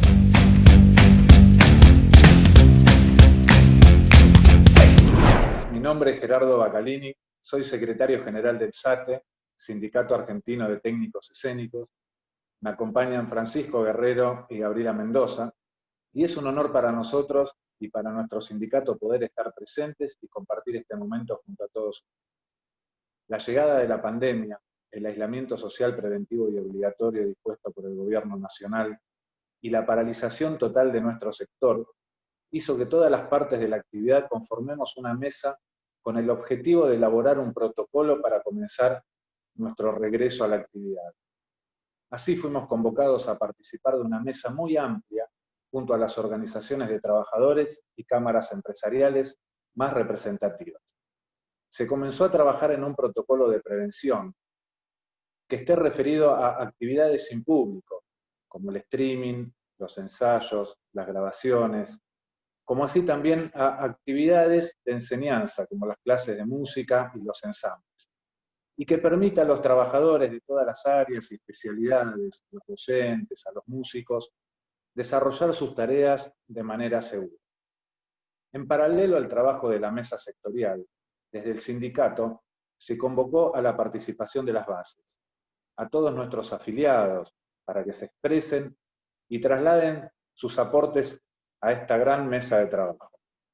El 3 de julio, después de casi 2 meses muy intensos de trabajo, donde se debatieron muchos puntos y donde se hicieron muchos aportes, finalmente es aprobado e impulsado a nivel nacional por el Ministerio de Cultura de la Nación. Además de haber sido delineado en el marco de este proceso participativo tripartito, donde están los representantes de los trabajadores, los representantes de los empleadores y el Estado Nacional, el protocolo sigue los lineamientos formulados por la Organización Internacional del Trabajo, en su documento titulado Herramienta de 10 pasos para un retorno al trabajo seguro y saludable en tiempos de COVID-19. En este marco también quiero destacar la intervención muy importante de la Superintendencia de Riesgo de Trabajo, que tuvo por objeto colaborar, orientar y compilar los aportes a lo largo del proceso de construcción. El sindicato designó a Francisco Guerrero y Gabriela Mendoza, a quienes les agradezco nuevamente, para representarnos en esta mesa y para garantizar que las necesidades básicas de los técnicos escénicos estén contempladas en este protocolo. Muchas gracias, Gerardo. Muchas gracias a Exosound por la invitación. Antes de entrar en los contenidos, les quiero comentar que el documento en que se trabajó y aprobó es el Protocolo Nacional. Vale aclarar que este podría ser tomado o no en las diferentes zonas geográficas, ya sean municipios, provincias, según sus reglamentaciones respecto a la situación sanitaria o pandémica en la que se encuentren. Así que para comenzar, les diría a los convocados para un trabajo que pregunten y pidan el protocolo vigente para la actividad que van a desarrollar, como dije anteriormente. Según la zona geográfica y la fase en la que estén, este podría variar en su contenido. Bueno, ya yendo al contenido, no les va a sorprender que las principales indicaciones y las que más se mencionan en los diferentes protocolos son las de común conocimiento. El lavado de manos con agua y jabón, la higienización con alcohol en gel o alcohol rebajado al 70%, la utilización de mascarillas o barbijos durante la totalidad del tiempo que asistimos a una actividad. Es muy importante no relajarnos en este punto. Recordemos que principalmente estamos cuidando al otro con la correcta utilización de los mismos. De hecho, hace poco tiempo nos enteramos que los barbijos con filtros no son recomendados por este principio. No tienen efecto en la exhalación y por ende no protegen el espacio donde estamos si tuviéramos positivos de COVID y somos asintomáticos, que sabemos que muchas personas lo son, y es uno de los grandes problemas para la contención de la pandemia. En casos donde la distancia física se complica por la forma de trabajo, por ejemplo en el acarreo de equipamientos, debemos llevar el barbijo más la máscara de acrílico para una mayor protección entre nosotros. El otro punto es la correcta sanitización de los espacios con los productos recomendados, el hipoclorito o lavandina o otro tipo de desinfectantes. También en esta investigación algunos profesionales nos recomendaron el uso de amonio cuaternario como una opción muy eficaz y de bajo costo. Con este producto se pueden limpiar aparte de pisos, paredes y telas o muebles, también cables, baúles, superficies de equipos, tramos, gabinetes acústicos y bueno, todo tipo de recubrimiento de los equipamientos. También quiero repasar estos puntos que son fundamentales y que tienen que ver con la responsabilidad propia más allá de las reglamentaciones técnicas. No asistir al trabajo ante la sospecha de haber tenido contacto con algún caso positivo de COVID, ya sea en el grupo familiar, en el grupo de trabajo o de cualquier otro tipo de personas. En el caso de enterarse, estando ya en el espacio de trabajo, avisar lo antes posible al responsable de la actividad y cumplir con las reglamentaciones que indique el protocolo vigente para esta situación. Tampoco asistir ante la presencia de síntomas referidos a la posibilidad de tener la enfermedad. Síntomas que pueden ser fiebre con más de 37 grados, dolor de cabeza, congestión nasal, etc. Hay mucha información respecto a los posibles síntomas en la mayoría de los medios de comunicación. Bien, este es un repaso de algunos puntos más importantes.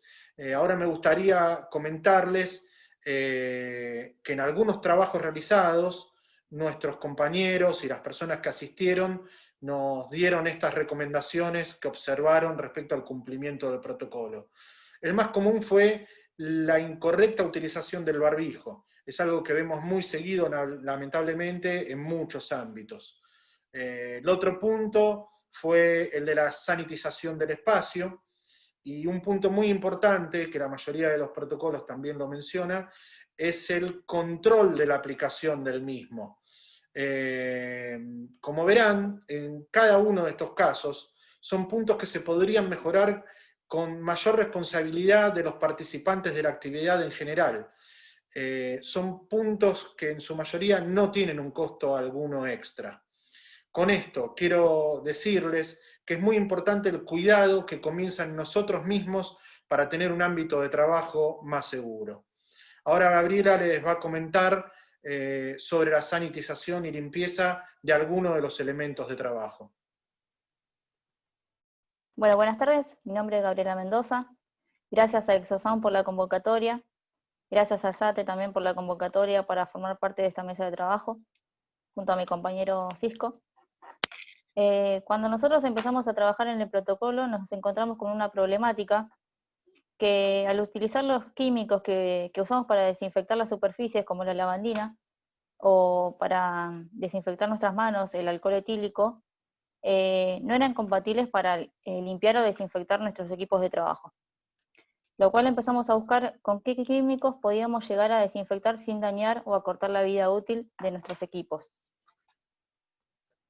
Yo les voy a hacer un pequeño resumen del anexo número 6 que figura en el protocolo nacional. Lo voy a leer para no equivocarme. Lo cual menciona la limpieza de los tapones, audífonos y auriculares, la limpieza de los cables, la limpieza de los micrófonos vocales, headset, body pack, consolas, aparatos electrónicos, pantallas táctiles, y a lo último voy a hacer una pequeña mención sobre la ventilación de los espacios. En el punto número 1 menciona los tapones, audífonos y auriculares. Para la higiene de los tapones y auriculares, utilizar soluciones acuosas con cloroxilenol, que es el Espadol. No usar alcohol, ya que ataca el poliuretano y puede degradar la esponja. Para colocarse tapones en los oídos, las manos deberán estar limpias y desinfectadas. No compartir auriculares, especialmente si poseen almohadilla y o si son susceptibles a acumular transpiración. Se recomienda el uso de tapones que sean descartables. Si hubiera que ser reutilizados, lavarlos con agua y jabón o productos desinfectantes, enjuagar bien y dejar secar al aire. Ante las medidas preventivas extremadas y el uso de la lavandina en muchas superficies y elementos, contemplar que dicha solución destruye el poliuretano, lo que implica un especial cuidado para los elementos de ese material que ingresan en los orificios de nuestro cuerpo. Para la limpieza de los cables es muy importante siempre utilizar guantes. A los cables los podemos desinfectar con Porcenex, ya que son de PVC y casi ningún producto tanto de limpieza como de desinfección degradará el cable. Para los micrófonos vocales, cambiar siempre los micrófonos entre artistas o participantes. Sepamos que los micrófonos no solamente pasan por la mano, sino también que pasan por la boca. O sea que también hay que desinfectar antes y después de cada uso del artista. Utilizar idealmente alcohol isopropílico. Se puede armar una solución 50-50 de alcohol isopropílico y 50 de agua destilada o agua desmineralizada. Y también hay que esperar que se volatilice antes de su reutilización. Limpiar o desinfectar los filtros de aire o antipop después de cada uso o cambio de artista. Y la goma espuma interior de micrófono de palma con agua y jabón y dejarlo secar. Esto implicará el necesario desarme y limpieza parte por parte. Para los headset y body packs, los micrófonos headset cuentan con una particularidad de que en ciertos espectáculos, programas de TV, etc., no son colocados por el propio artista, sino que hay un microfonista o asistente manipulándolos, pudiendo tener contacto tanto con la cara del artista como con otras partes del cuerpo. Incluso hay situaciones en las cuales la limpieza se realiza con el micrófono puesto en el artista, por lo cual es muy importante tener las manos desinfectadas o utilizar guantes para manipularlo.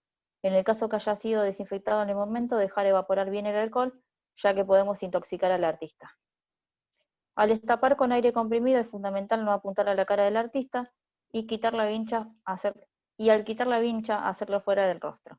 Una vez destapado, ya se pueden utilizar alcohol isopropílico para su limpieza y desinfección.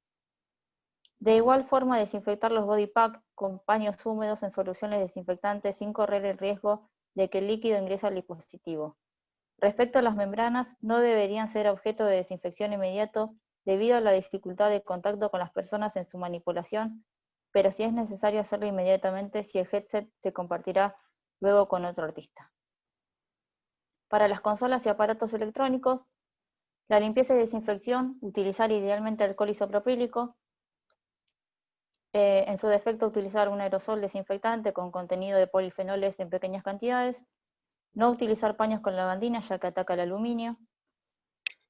Hay que ser muy cuidadosos en la limpieza de los faders, ya que la presión que hagamos en la limpieza de los faders, podemos sacarle la pintura de las carcasas, así también como las letritas de las consolas. Para las pantallas táctiles de los equipos que utilizamos habitualmente, se deberá ser cuidadoso de que no ingrese líquido en los bordes. Para pantallas de acrílico, usar la solución de Spadol aplicada con cuidado. Para pantallas de PVC transparente y para pantallas de policarbonato transparente, usar el alcohol isopropílico diluido en agua destilada. Ojo si se los limpian con alcohol etílico, ya que se pueden poner amarillentas y hasta se pueden cuartear las pantallas. Ante la duda, cuidadosamente aplicamos la toalla húmeda con Spadol, tener cuidado de que no ingrese líquido en los bordes que luego entren en la consola.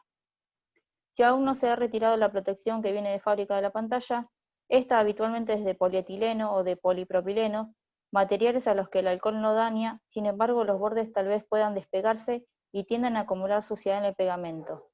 Tendríamos que quitar el protector, ya que esto puede ser un foco infeccioso.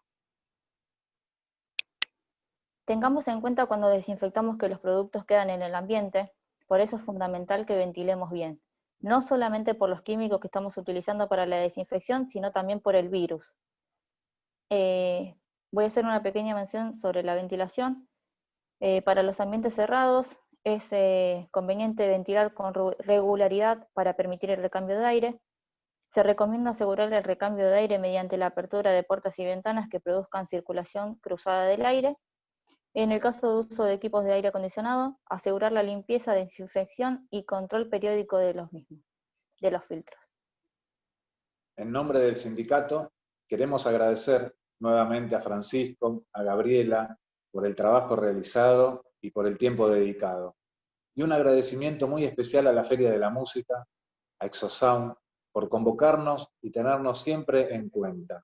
A Julio, a Dama, a todo su equipo de trabajo, muchas gracias.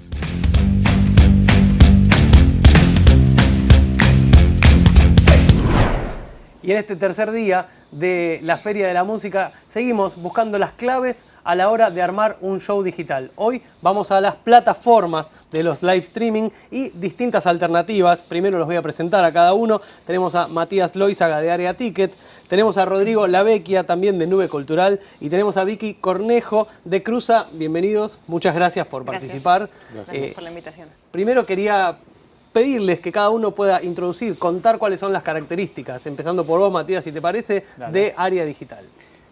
Bueno, yo soy director de Pop Art Music y uno de los socios. Nuestra empresa se dedica hace muchos años a producir espectáculos y en el mundo digital también siempre tuvimos algún tipo de relación.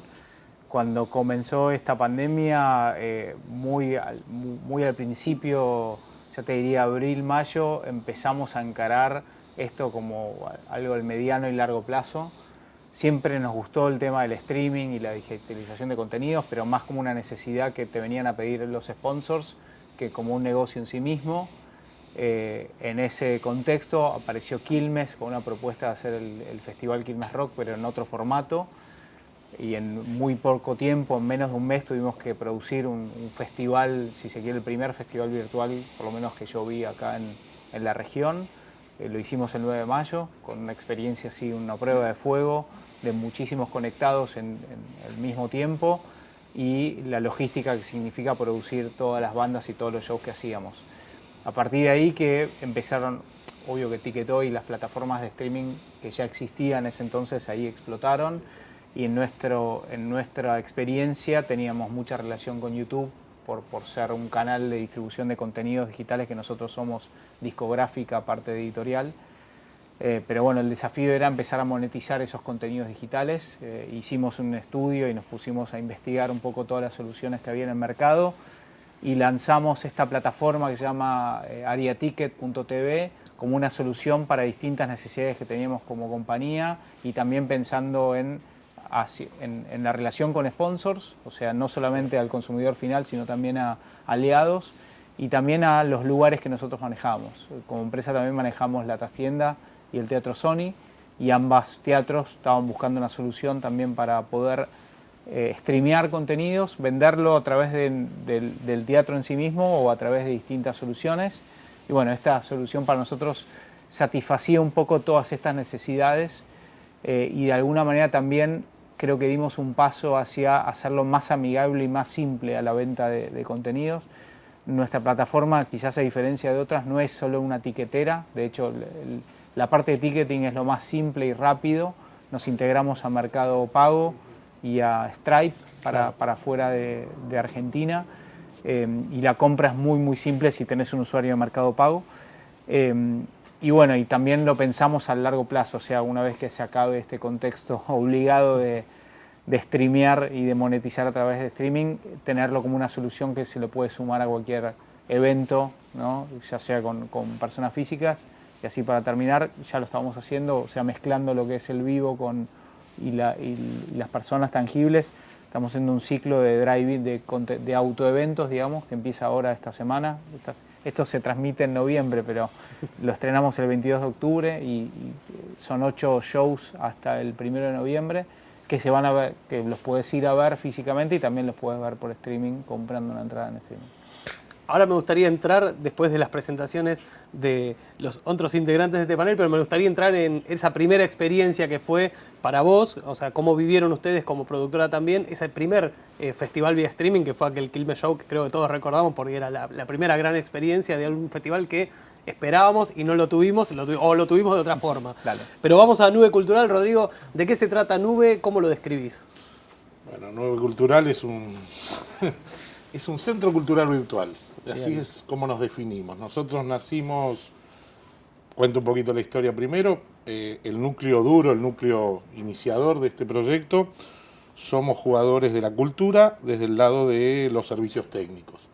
Somos o técnicos o empresarios, como en mi caso, con algunos años en el recorrido de eso.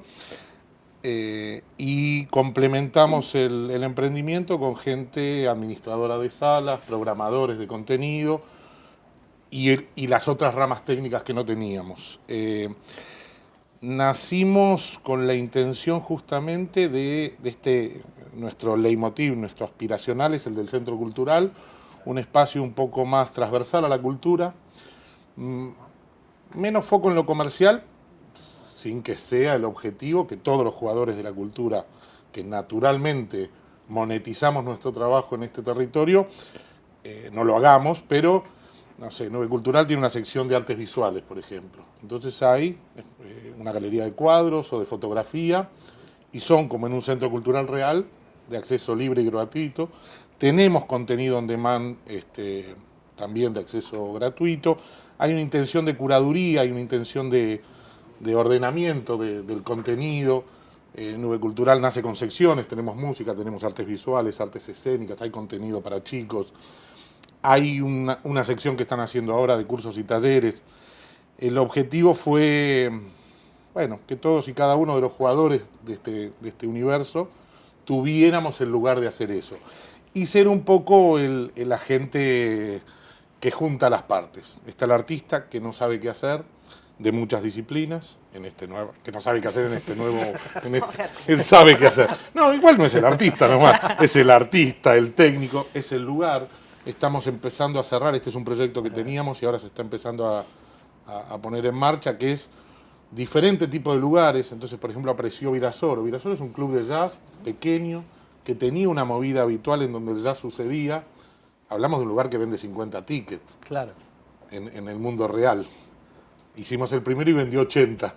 Y yo se lo multipliqué por 2 porque le dije, pensá que hay 2 personas atrás de cada pantalla promedio. Y estaba contento y me decía, metí 160 personas en Virasoro. Bueno, parte de la gracia del juego. Bueno, que los artistas, que los lugares, que la cadena, que todos los jugadores de la cultura, y no importa la disciplina, tengan un espacio donde poder sumarse a... Hicimos un streaming muy significativo para nosotros, además ella es una amiga, con Elena Roger, y Elena definió, esto es un viaje a la luna. Y a Elena, hicimos 3, y hicimos 5 con Mariano Torre, con el marido. Y el cohete todavía no despegó.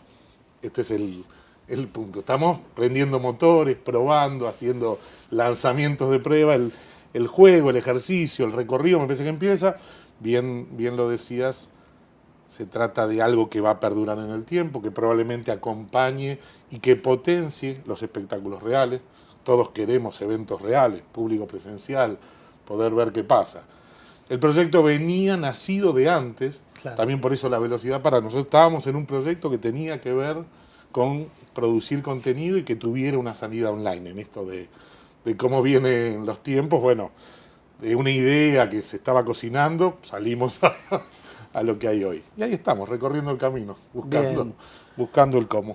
Bien, también Vicky Cornejo de Cruza, ¿cómo es el caso y, digamos, una plataforma que tal vez tiene características similares y algunas otras distintas a las otras dos experiencias que nos acompañan hoy? ¿Cómo es el caso de Cruza, Vicky? Bueno, Cruza es una asociación civil. Nuestro objetivo es generar contenidos, divulgar también contenidos culturales y preservar patrimonio cultural. Ahora en este momento tenemos una plataforma de streaming, pero es uno de nuestros canales. También tenemos un canal de YouTube que cuenta con 1 millón de suscriptores, que tiene como su base más importante, son los 10 años de contenido de Encuentro en el Estudio. Y bueno, los contenidos generados ahora, que han sido bastantes durante la cuarentena.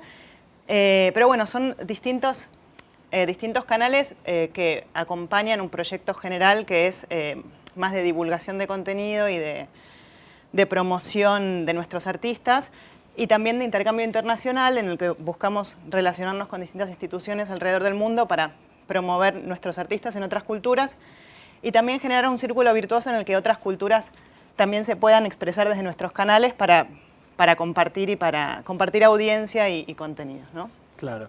Se va a sumar también a este panel, lo tenemos por videoconferencia, a Diego Balan, que representa a Ticket Hoy. Diego, ¿nos estás escuchando bien? Los escucho perfecto, un gusto estar en contacto de Bueno, esta forma sí. con todos. Bien, de otra forma tal vez no sería posible y hoy esto lo permite. Diego, contanos, o sea, también te invito a que hagas una descripción de qué se trata y cómo está trabajando hoy Ticket Hoy. Bueno, Ticket Hoy, cuando inicia la pandemia, ya venía trabajando en formatos de streaming con el objetivo de agrandar un poco lo que era la experiencia real, ¿no? De extender un poco el bordero de las salas. Entonces nos agarró a mitad de camino con una creación que simplemente lo que hicieron fue acelerar y sacarla al mercado.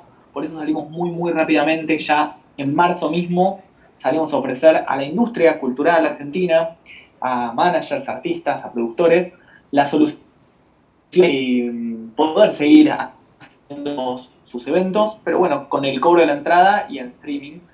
Eso nos hizo también, de alguna forma, salir rápidamente y tener una buena aceptación y rápida aceptación. Rápidamente se subieron con sus shows Pedro Aznar, La Sole, después Kevin Johansen, Los Nocheros, Los Palmeras, Iván Noble, y tuvimos como una rápida aceptación y penetración de mercado con una experiencia que de alguna forma estábamos aprendiendo todos al mismo tiempo. Claro. Nosotros como plataforma de streaming, tiquetera, la gente con público, entendiendo que estaba comprando una entrada para disfrutar de un evento de otra forma, y fue realmente y es una experiencia que desde todo punto de vista es permanentemente enriquecedora, aprendizaje, y de alguna forma algo que nos gusta mucho es estamos y estuvimos ayudando y poniendo nuestro granito para la industria cultural, que es siempre el objetivo de nuestra empresa fue contribuir a la industria desde algún modo innovador.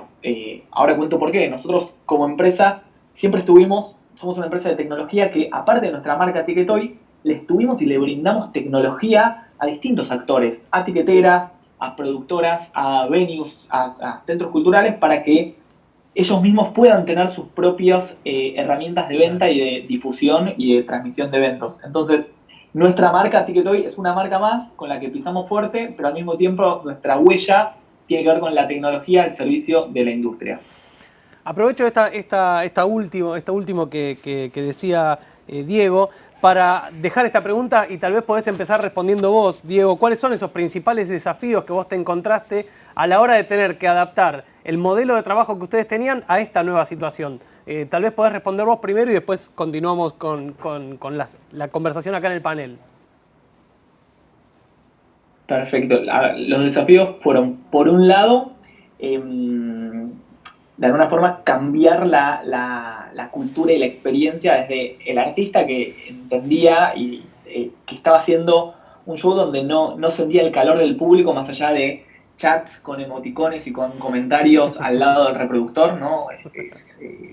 Tocando y cuando terminaba los shows un poco leyendo lo que el público le comentaba. Entonces el primer desafío fue la experiencia del artista. El segundo es de la gente, empezar a educarla en el buen sentido de la palabra, de educar en la compra y la visualización. Y por supuesto que el tercer desafío es todo lo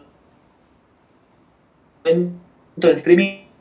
Tenés muchísimos puntos de contacto donde hay que estar en todos los detalles, desde la conectividad de salida, que es fundamental, ¿no? El nivel de conexión desde donde se transmite un evento, hasta toda la infraestructura que está soportando eso, los servidores, base de datos, y finalmente algo que también es un desafío, pero que no está al alcance, creo yo, después dirán los colegas, de ninguna etiquetera o plataforma, que es finalmente la conectividad de el que ve, el que compró su entrada y tiene la expectativa de ver algo en buena calidad.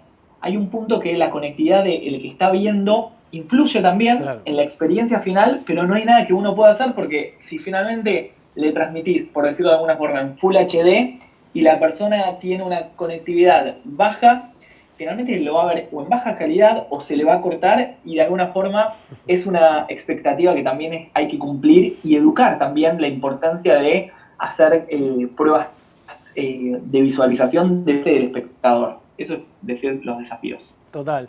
¿Cómo es la experiencia de ustedes en este punto, en los desafíos con los que se encontraron frente a esta situación de tener que desarrollar shows de este tipo?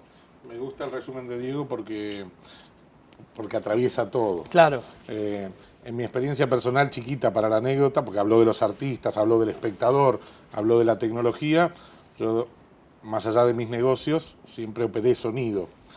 Y ahora cuando me encontré operando sonido en algún streaming, el momento de darme cuenta que el espectador iba a escucharlo con los auriculares, en el teléfono, en la tablet, en el equipo de audio del living, en un televisor, el solo hecho de estar mezclando sonido para un universo muy diverso, porque cuando mezclas sonido en un show, la gente escucha por los mismos baffles que vas a escuchar vos. Al artista le pasa lo mismo, a cada jugador. El que ilumina ya no ilumina shows, tiene que iluminar para televisión.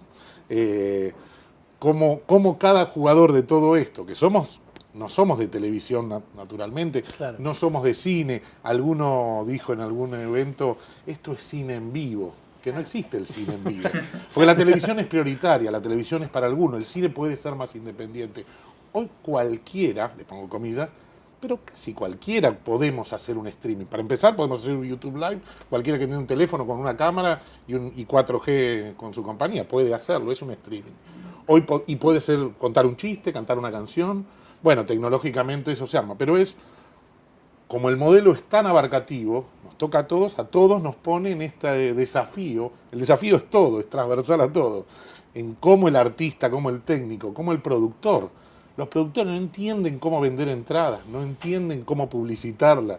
Y está bien que así sea. Estamos todos subidos al mismo barco de construir una nueva manera. Desafío, esa palabra. Desafío, total. En tu caso, Vicky, ¿cómo se dio esto? Bueno, estaba pensando tal vez en el caso de Julieta Venegas, que fue un caso muy particular, que había un compromiso de que fuera, que se notara que el vivo, ¿no? Como que uno tiene que demostrar a la audiencia que si bien no está ahí y que no hay un escenario, sino que hay como algo más íntimo y más ida y vuelta, ¿no? Entonces, a ella se la hizo rotar o sea, estaba en Café Vinilo y se iba yendo de un lugar a otro como para que se vea, para que haya un movimiento, claro, y una interrelación. A nivel técnico habíamos contratado también internet vía satélite por las dudas, porque el problema también de ese, o sea, como que el momento de la verdad, ese momento en el que el artista conecta con el público, no se te puede cortar la transmisión, porque ahí es como es decepcionante. Claro, se pierde el contacto, ¿no? Entonces, garantizar ese ida y vuelta, ¿no? Y también que ella tuviera una buena pantalla y que pueda llegar a ver bien los mensajes y que en el momento pueda responder. Fue bellísimo, de un nivel de intimidad muy... Es como que uno está en primera fila también, ¿no? Y uno podía conectarse con el artista, pedirle las canciones que uno quería. Y además se terminó siendo súper largo, porque ella también quería responder, ¿no? Claro. Porque había pedidos y también mensajes muy íntimos para ella. Estaba también incluso su familia, ¿no? Entonces le contestaba, mamá, ¿me estás viendo? ¿No? Que la mamá estaba en México. Entonces, bueno, es como que uno tiene la oportunidad también de aprovechar el recurso de otra manera, que no sea simplemente un show filmado. Que por ahí esa es la diferencia con la tele.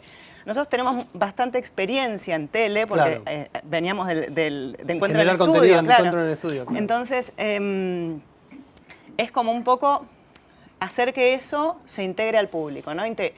Llevar al público al estudio.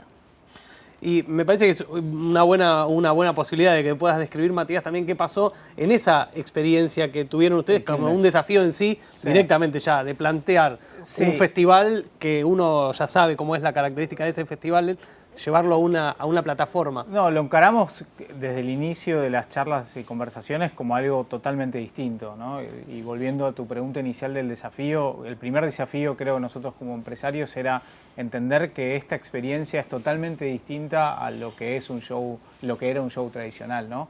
Si uno pretende que es simplemente ver un show, pero lo estás viendo en computadora y era lo mismo que cuando ibas, comprabas la entrada físicamente, ibas a un lugar, creo que ahí ya está cerrado. porque claramente es otro contexto, ¿no? Ya verlo entre una pantalla genera una dimensión totalmente distinta. Creo que también la inversión emocional, si se quiere, aparte de la económica, de la gente que va a consumir estos contenidos es distinta, y que no es lo mismo yendo vos a un lugar físico, pagando la entrada, yendo físicamente a ese lugar y sentarte a ver a alguien en vivo. Claro. No es lo mismo que verlo a través de una pantalla, tablet, celular, etcétera, y que un poco hay que encararlos de ese lugar. Y volviendo al principio también de tu charla, y que lo comentaba Diego, el desafío primero económico y técnico es enorme. Claro. Es muy distinto a producir, no quiere decir que más caro, o más simple o más complejo. Hay otras variables, hay una variable clave que no controlás, que es justamente la conectividad de las personas en su hogar o en su casa o lo que fuera. Y ese es el primer desafío y el primer problema que encontrás al hacer estos streamings, que la gente se desconecta y ya piensa que es un problema con el servicio, la tiquetera o lo que fuera, y en realidad es que en tu casa se te cortó internet, o que en el 4G no te enganchó, o no es lo suficiente para verlo en HD. Después, en segundo lugar, uno como productor también tiene que tener en cuenta lo que contabas vos, de tener doble subida. Aparte de la conectividad que vos tenés de subida de datos, un backup por si se corta eso. También el tema de que hay muchos artistas que pretenden por ahí que haya multicámaras o ese tipo de posibilidades que te permite estos streamings, que tampoco son muy simples, porque cada cámara tiene su encodeo y todo un mar de situaciones que te enterás en la marcha y produciendo. Y en el Quilmes fue un poco juntar todos esos desafíos. Como primer lugar, nos propusimos mezclar el vivo en serio con falso vivo, claro, que también hoy es más normal, pero en el momento ese era un poco llamativo, mezclar falso vivo con vivo. Después también empatar un poco técnicamente todo lo que íbamos a servir en contenido, o sea, que se escuche más o menos parecido todo, un poco los desafíos que contabas vos antes. Ahí tuvimos una labor logística enorme, porque era el principio de la pandemia, donde digamos, la cuarentena era bastante más estricta que ahora, y había que hacerle llegar micrófonos a algunos artistas y empatar la imagen y las cámaras, y un poco siempre salvaguardando, ¿no?, la distancia social, la salud, en fin, hubo que juntarse y hacer producciones, pero bueno, sin protocolos o haciendo la distancia, sí, claro, o sin protocolos establecidos. Entonces el desafío fue enorme. Sí, fueron casi 60 bandas, 70 bandas en 2 días de transmisión, desde un estudio, usando YouTube como partner, con también la dificultad que genera eso, porque no puedes controlar tanto como si fuera tu propio servicio. Fue muy satisfactorio lo bien que salió y lo lindo que fue. También fue un desafío entender y hacerle entender a los artistas que se buscaba algo distinto, y no solo tocar desde tu casa, sino también darle una vuelta artística, y que el tema que elijan o la forma que se filmen sea especial. Creo que eso también hace que la experiencia sea única y que veas algo que es distinto a ver solo un show, ¿no?, transmitido así normal. Pero bueno, quedamos muy entusiasmados y muy contentos, y eso creo que nos arrastró también a desarrollar nuestra propia plataforma y solución. Vos recién dijiste una palabra que me parece que es clave también en esta época, que es la experiencia, ¿no? La sensación de que uno, cuando iba a un show, cuando va a un show o cuando fue a un show, la sensación de respirar el mismo aire de tu artista, esa cosa de estar ahí en el lugar con la persona a la que vos querés. ¿Cómo se genera esa experiencia en este caso? Porque lo que vos decías de Julieta, me viene a la mente también el show de Jorge Drexler, en el que entró caminando, total, no sé qué, leía los mensajitos, creo que hasta le escribió el presidente, no sé qué, le saludó, se iba, salía, entraba. ¿Cómo piensan ustedes, incluso también en lo que se está haciendo con el auto drive-in, cuál es el peso de la necesidad de esa experiencia, de generar nuevas herramientas para que el espectador que va a comprar el ticket sienta que va a estar viviendo una experiencia con su artista? ¿Cómo lo viven ustedes? ¿Cómo lo vivís vos, Diego, también desde donde estés? Bueno, en realidad justamente nosotros tratamos de distinguir que la experiencia, y la palabra clave creo que es esa, es no sea solamente, o sea, distinguir mucho de lo que sea una experiencia audiovisual televisiva, o sea, que haya interacción, para nosotros es fundamental, desde el punto de vista de crear una distinta y nueva forma de comunicación y artística entre el artista y su público. Entonces, estamos en permanente contacto con los artistas, y trabajar cosas, por ejemplo, nuevas formas. Y digo como ejemplo cosas que hemos hecho. Que la gente acceda a pruebas de sonido del show, que la gente elija las canciones que van a estar sonando y de alguna forma se ordenen, se autovoten y sean como el playlist del show. Se han hecho meet and greets posteriormente o previamente. Ir al backstage previo o después. A veces para todos los que compraron las entradas y otras veces para algunos que de alguna forma hacían un upsell, es decir, tenían la entrada al show y también podían comprar como un adicional para tener una experiencia adicional, claro, valga la redundancia, de eso. Entonces, todo lo que permita para nosotros generar una interacción y una experiencia un poco más inmersiva desde lo que se pueda, a través de la pantalla y de una interacción, es a lo que apostamos nosotros para generar una experiencia nueva y que se aleje de la pantalla donde está lo que sucede y como televidente o espectador pasivo. Tratamos de que sea un espectador activo. ¿Cómo es el caso de ustedes? Tal vez con contenidos que no sean en vivo, es el desafío, ¿no? Porque uno también genera contenidos que no son todos en vivo.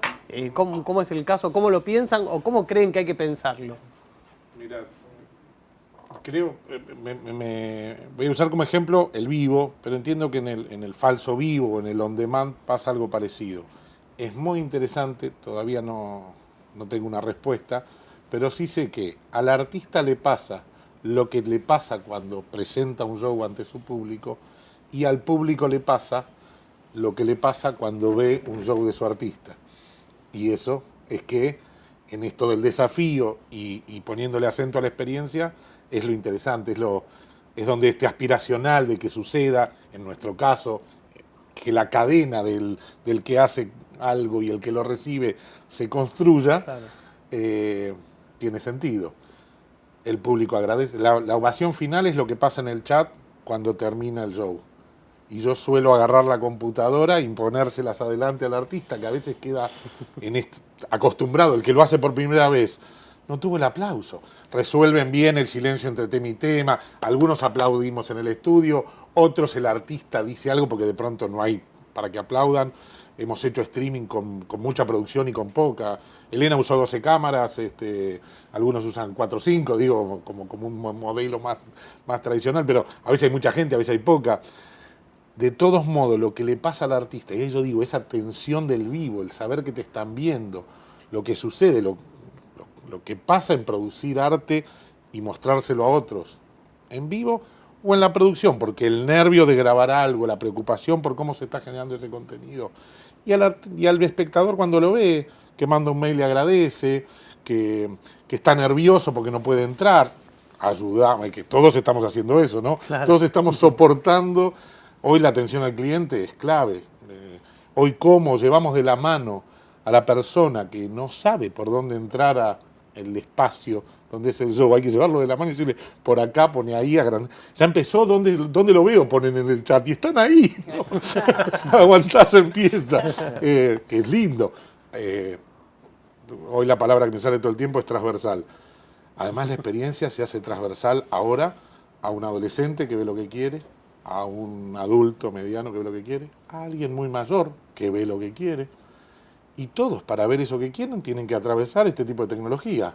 Porque al teatro, a ver determinada cosa, va una señora mayor de 80 años, entra al teatro, la ayudan, se sienta en una butaca y ve el espectáculo. Acá hay que agarrar a la señora mayor con cariño, acompañarla en el proceso de comprar un ticket online, porque no sabe hacerlo, de que ese ticket lo convierta en un ingreso y pueda llegar al espacio ese en ese día y en ese horario y ver eso que quería ver.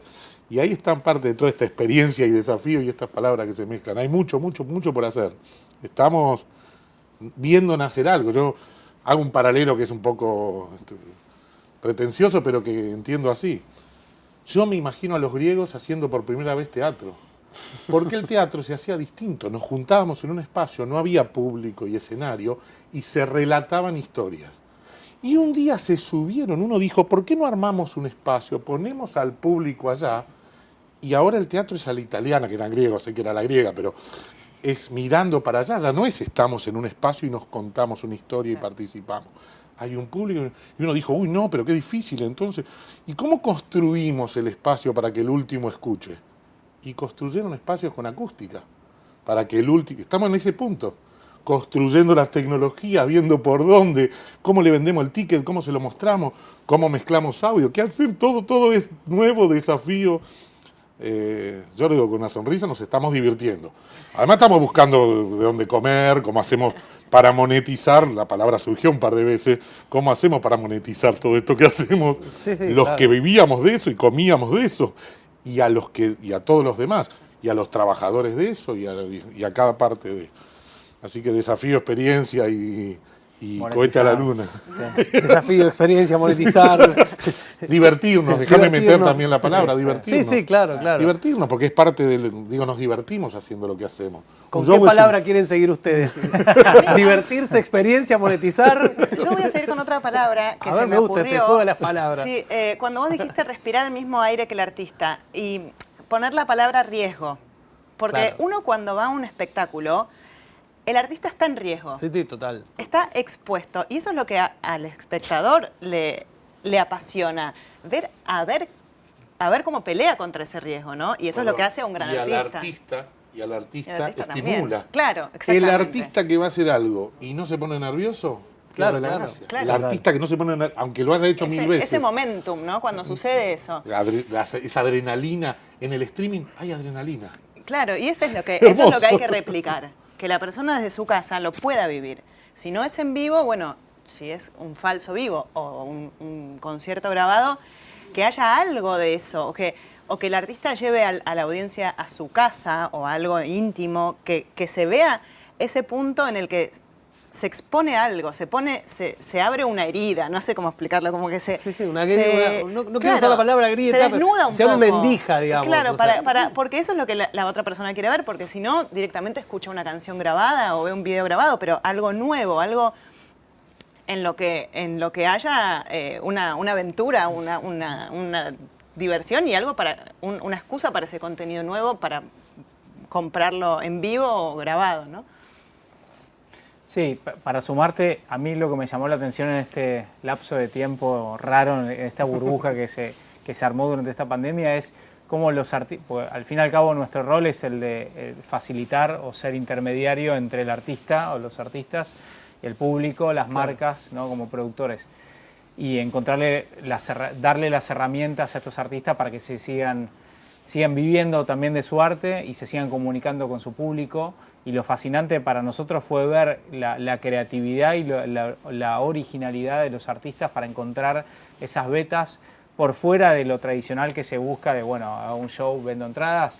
No sé, cuento casos de artistas con los que trabajamos nosotros ya en nuestro rol de managers o representantes, caso de Airbag, que durante este lapso de tiempo se armaron un programa de live streaming semanal tipo tele, que salía por YouTube, después se mudaron a Twitch, armaron un show, o más bien coproducimos con ellos un show que se vio en streaming pago on demand, y fue toda una experiencia de 2 o 3 horas, de un mega concierto que armaron con distintos escenarios en el mismo lugar, o en el caso de Juan Ingaramo, que está produciendo su nuevo disco y en el medio no quiere salir a tocar todavía con shows tradicionales y arma como karaokes entre la gente, sus fans, y increíbles, muy divertidos en sí, o conociendo Rusia, que está en un camino a largo plazo haciendo grandes shows, los prepara mucho, fue el primero, usó de hecho Ticketoy, en hacer este show en un estudio y salir a vender un show grande de hora y un tour, porque hizo un tour a través de distintas partes del mundo, geolocalizado. Eso yo lo celebro, digo, porque en estos contextos de crisis y pandemia, encontrar esas oportunidades y explotarlas parece increíble y fascinante, muy difícil de monetizar, como decíamos antes, pero aún así es un momento, digo, para aprender, obvio, y divertido. Está dentro de las palabras que estamos manejando. Estamos divertidos porque así levantamos un poco y monetizarnos hacia todos. Claro. Sí. Es la trompada. No, pero bueno, también lo que planteabas de Conociendo Rusia también planteó como una idea que después se replicó en otros, vi como otros que plantearon esa idea de hacer un tour virtual teniendo en cuenta los distintos horarios de los países donde se puede ver. Diego, ¿a vos hay alguna palabra que te haya quedado también rebotando? Porque si vamos a sumar palabras, queremos las tuyas también.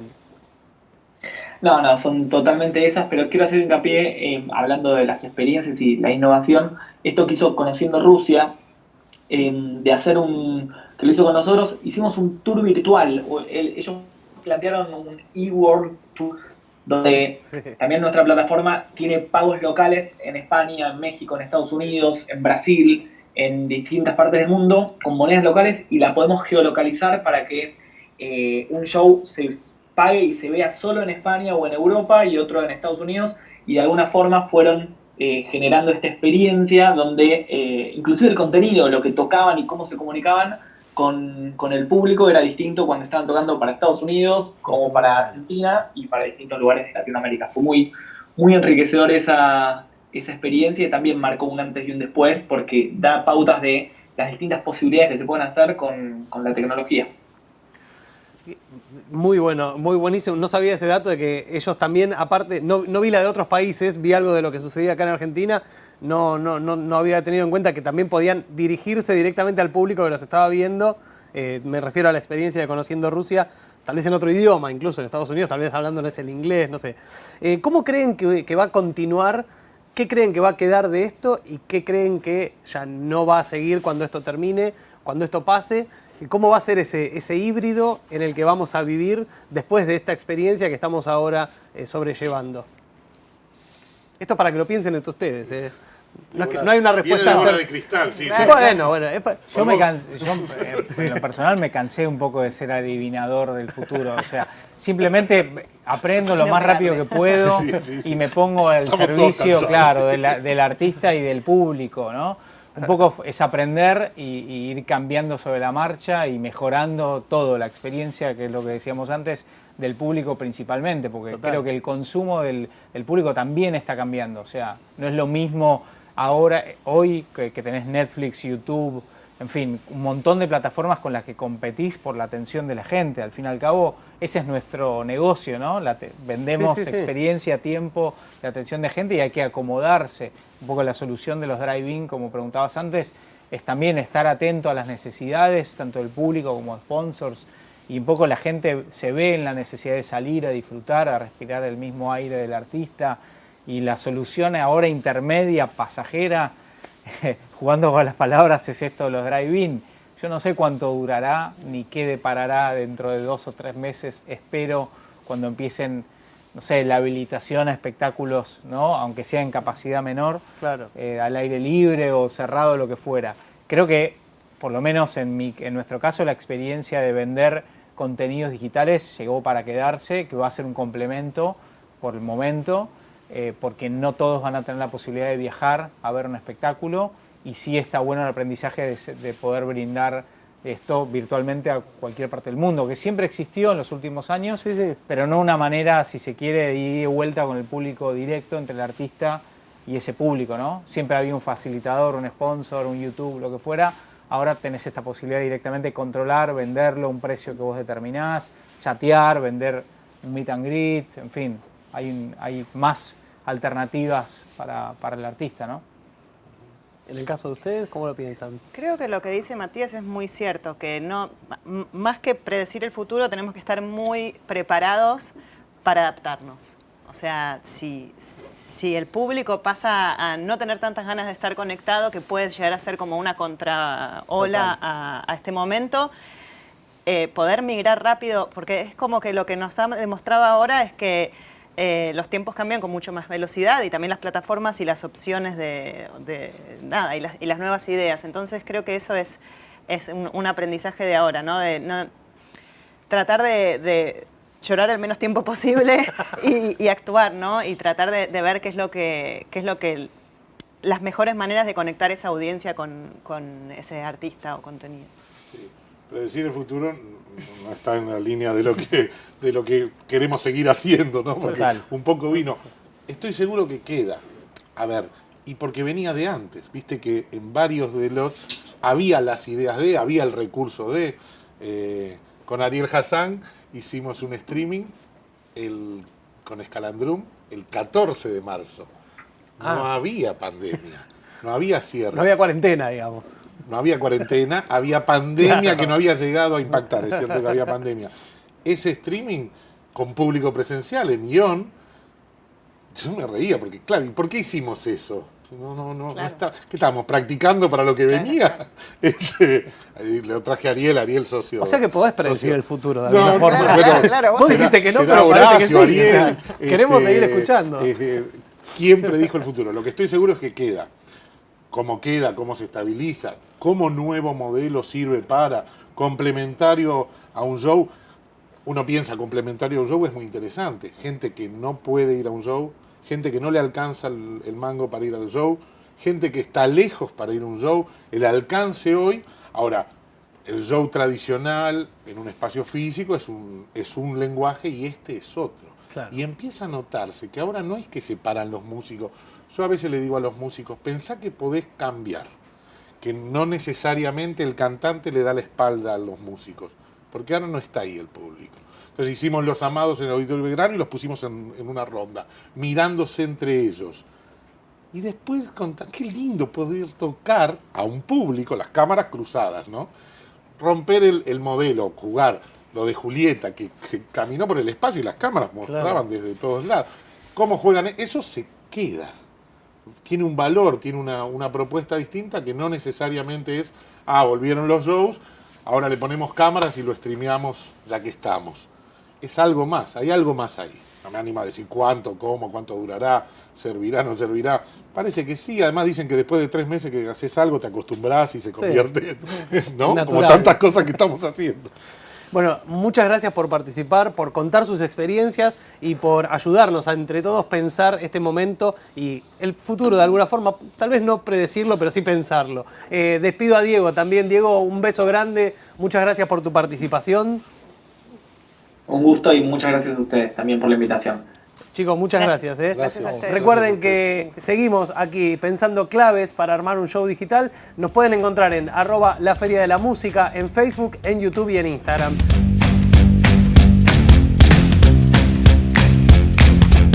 Llegamos al final de este día 3. Muchas gracias por acompañarnos. Nos vamos a encontrar mañana para seguir hablando de estas temáticas que nos apasionan. Mañana vamos a tratar las nuevas fronteras del audio. Hasta mañana, nos encontramos en esta nueva edición de la Feria de la Música.